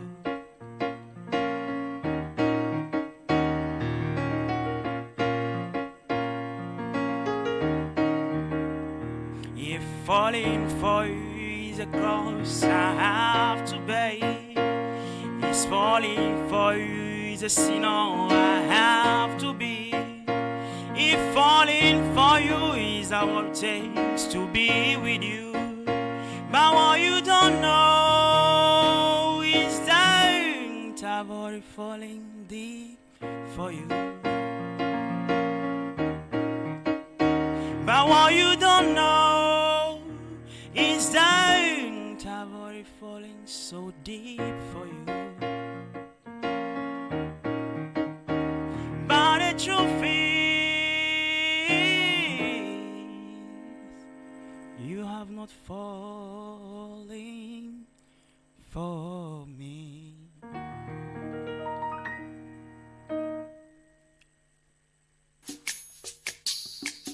All right. Let's keep the beat together, okay?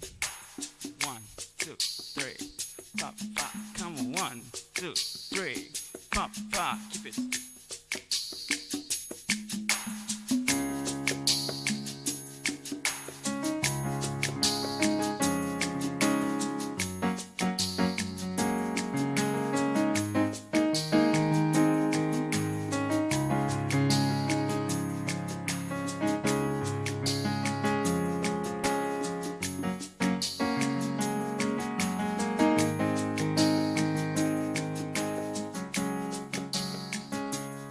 Que vale si bessiene et son gâteau et nous gakelo ne muni bekame e inaode abe bavilo ye komia fan voiti depo la signe belle mi magne cluvivo c'hoi ma vode e l'agnolo per cacco e l'agnolo a dupli du duo blavi confond o la tolo e l'agnolo per cacco e l'agnolo nie homa konu ma boji jofu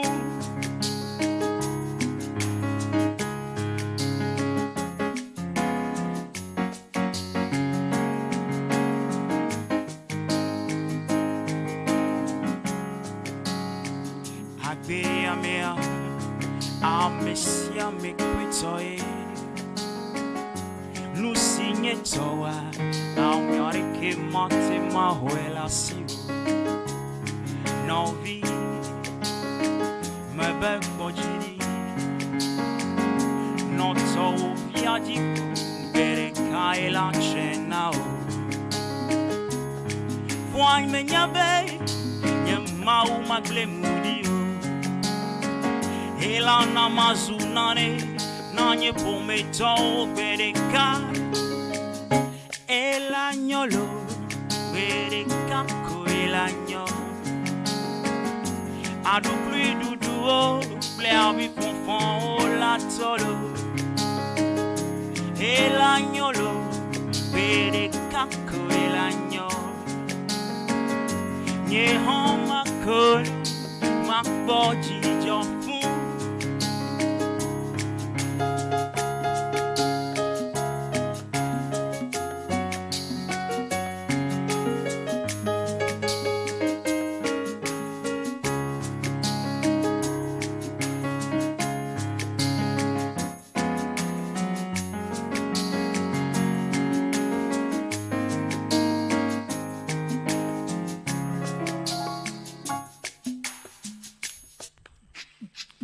All right,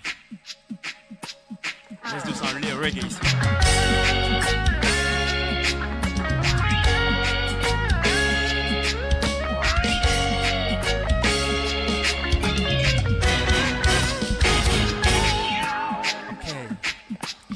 Here I am, standing outside, feeling the cold of the night.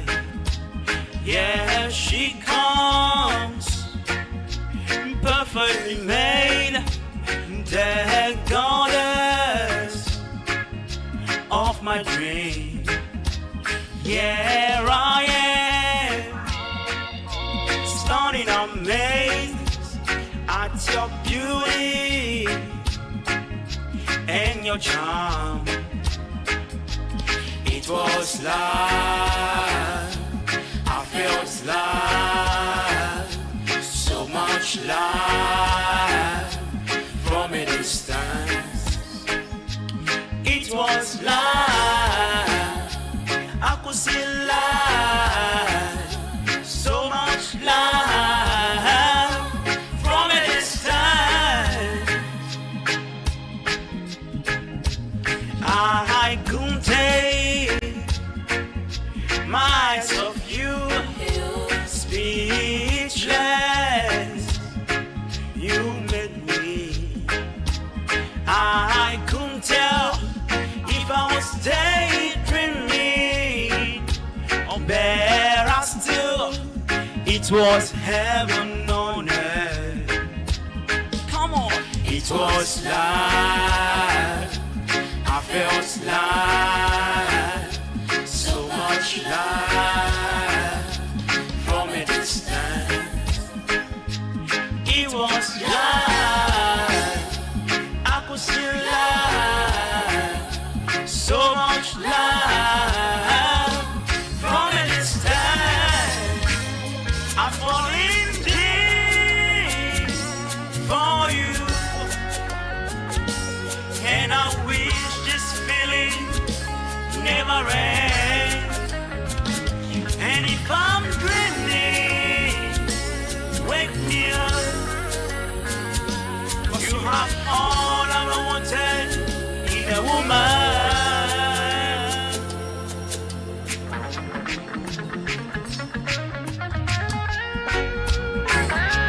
All right, let's take time to appreciate this great guitarist, MK, a very good guitarist. I mean, one of the finest in Ghana, you know. So shout out to MK. He has been on this production, and then without you, it won't be that great. So thank you, brother. All right, 1, 2, 3, come on. It was love, I felt love, so much love from a distance. It was love, I could see love, so much love from a distance. Yes, I.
Everybody understand a song, okay? Solo no neho, I feel less. Solo no neho.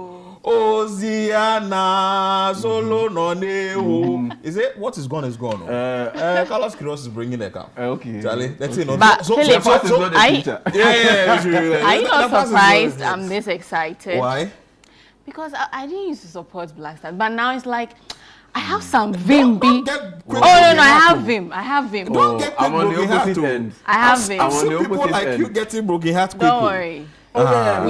We've mended it in advance. Charlie, the list, take us to, and what do you make of the list? The squad. The list, not surprising. I mean, once they made that pre-World Cup squad announcement that 28 players were going to come, and out of the 20, 26 will be selected, it was always easy to pinpoint the spots that will be affected. And that was the goalkeeping position, because they picked 5 goalkeepers to camp. And it's not like there was a major competition between those keepers.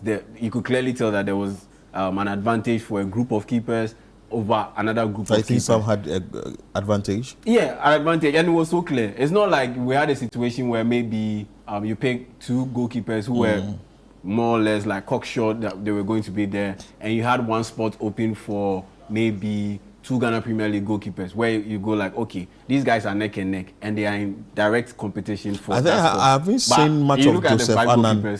Yeah, I mean, because he hasn't been given much chance. He's always coming as a 3rd goalkeeper. But is he good? So I think he's just okay. But I would have gone in for Solomon Agbasi for Accra Atufok, who is the backup goalkeeper for Accra Atufok. He's the backup to Benjamin Asare at Accra Atufok. And so once you add those guys in there, plus a youngster in there, Paul Riverson. He plays for Ajax Amsterdam, their junior side. And so it was so clear that, okay, yeah, these are the clear guys that are going to be cut from the team. And beyond that, there was Alexander Djiku's omission, and it was down to injury. And that was widely reported in the lead up to the announcement. So he not making the squad, and he getting replaced with Derek Lucasen. It wasn't a surprise because we had already reported it earlier in the day. So there were no surprises in this particular announcement. And that's the sad bit, that we would have wanted more competition for those spots that were announced. Unfortunately, injuries too played a part. I mean, quite a number of the players weren't available because of injuries. You look at the defense, Salisu is in there, Alexander Djiku is in there, Tariq Lamptey is in there, all of them because of injuries. Even Abdul Mumin, who was named in the squad, even his fitness is a bit suspect because he suffered an ACL injury, took him about 10 months to recover, and he played like, just a full month of football, and we are taking him to the World Cup. Yeah, even he's not with fully him, prepared for that. Yeah, even with him, his fitness level is a bit questionable. So yeah, this is what Ghana is taking to the World Cup. And so whether we like it or not, including yours, Julie, I don't like the squad, but at the end of the day... Why don't you like the squad? What are your reservations? What exactly did you want added to your squad? I mean, I've made it quite public over here and on other platforms, but I'll reiterate. Look, I honestly believe that this midfield should have had Majid Ashimiro in it. This attacking lineup should have had Jose Paintil in it. We should have had maybe Ibrahim Osman in it, because Ernest Nyama also has some injury concerns. He just recovered from an ACL injury. He played just 32 minutes. But Antoine is there. The entire season, he played just 32 minutes. You can't take such a player to the World Cup. No matter how talented he is, you can't take him to the World Cup. Especially, again, when we have options.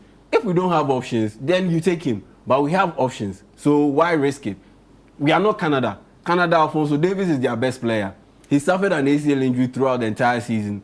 Didn't play much for Bayern Munich. But he's their captain, he's their best player. So they'll take him. They took him because, I mean, it's Canada. If you don't take Alphonso Davies, who are you going to take? But we have options. So for me, taking Ernest Nyama, he's talented and he's brilliant, but I don't think he's fit enough to compete in a high-level, high-stakes environments like the World Cup, especially in the American heat during summer. no, I honestly have some reservations about what it. What of Jiku, but for injury, do you think? Oh, yeah, he would have made it. I mean, he would have made. He's one of our most experienced players. He's played at 2 AFCONs. He's played at the World Cup. He was at the last World Cup in Qatar. And so he would have definitely made it. But for the injury, yeah, he would have definitely made it. So, but people are saying he's just scored 6 goals. I mean, at the end of the day, he's a defender. Me, I'm old school. Do your job. Your role as a goalkeeper is to protect the goal. Your role as a defender is to defend the goal. You are an attacker, score goals. You are a midfielder, creative midfielder, create goals. You are a defensive midfielder, stop attacks. Period. It's just simple. Football is simple. Sport is simple. Life is simple. Don't make it complicated. Just play your role. Just play your role. Do your job. Period. So me, I'm not concerned about his goal count. That's why I'm a bit concerned about Derek Lucason's yellow card count. Because in his career, he has 72 yellow cards and 12 red cards. That's where I'm concerned because he's a defender. And considering Ghana is going to what yellow cards? 72 yellow cards and 12 red cards, he's a defender. Rough. And so if Ghana is going to the World Cup and we are going to be playing quite deep and be playing with a defense-first approach, and you include such a player, we are going to be conceding a lot of free kicks and potentially penalties. And that could end up jeopardizing our qualification to the next stage. And on top of that, Alidu Seidu is also another walking yellow card. So if you pair those two, Charlie, issues, that's where I have concerns. But aside that, yeah. But you're okay with Baba? Baba Rahman? Yeah. I'm okay with him, but I'm not okay with the fact that our left full back position didn't have Derek Atakon in it. That's where I have a problem. But Baba Rahman being in it, I don't have a problem because he had a very good season with PAOK Saloniki in the Greek league. And so that's fine. At the end of the day, if you reward him for his fine performance at club side, that's fine by me. But what I have an issue with is that you cannot have a situation where you select left full backs for the World Cup and not include Derek Atakon. So either Gideon Mensah or Baba Rahman, one of them should have been dropped. And none was dropped. And for me, that was very disappointing because these were the same guys who lined up in that left full back position when Ghana competed at the 2022 World Cup. And we all saw the performance from both players. It was zilch, next to nothing. And now, 4 years on, now that they are even older and they are less athletic, we are still taking the same squad to the World Cup where we are going to be playing against Marcus Rashford and Anthony Gordon and Co. So that for me is a problem. Quickly before we go today, Wales. And Wales, Ghana and Wales. Ghana will be playing against Wales tonight, 6:45. Join us on City 97.3 FM. We'll bring you the build-up to the game via commentary at 6:30 p.m. This is just a pre-World Cup friendly, just to prepare ourselves for the World Cup. And so, do I expect us to see something major? Yeah, maybe a little bit about how Ghana is likely going to play at the World Cup under Carlos Queiroz. But as to the results, I don't think we'll win because at the end of the day, these players are concerned about not getting injured before the World Cup. So, you're not going to see a lot of aggressiveness from our guys. Right. You're likely going to see it from Wales. So if we don't end up winning, don't be surprised. But on the flip side, it's not a good thing too for Ghana because if you look at all our recent friendly games, we've lost all those games. We lost to Korea, we lost to Japan, we lost to Austria, we lost to Germany. So and we lost to Mexico. So if we lose this one too, it's going to be quite problematic. Right. But at the end of the day, it's all about making it to the World Cup in one piece because we cannot afford to have another round of injuries to our players. What's your prediction? Wales 1-0. Oh, okay. All right. That's what you have for today's edition of Breakfast Daily on your favorite television station, Channel 1 TV. I am Dede Davis. I'm Philip Nilatin, and for Boatin start of the show. Please stay tuned for Starting Right, Business Registration and Compliance Part 2. That is the City Business Festival. Stay with us here on Channel 1 TV. We'll bring you that right after we've ended. Thank you. Bye.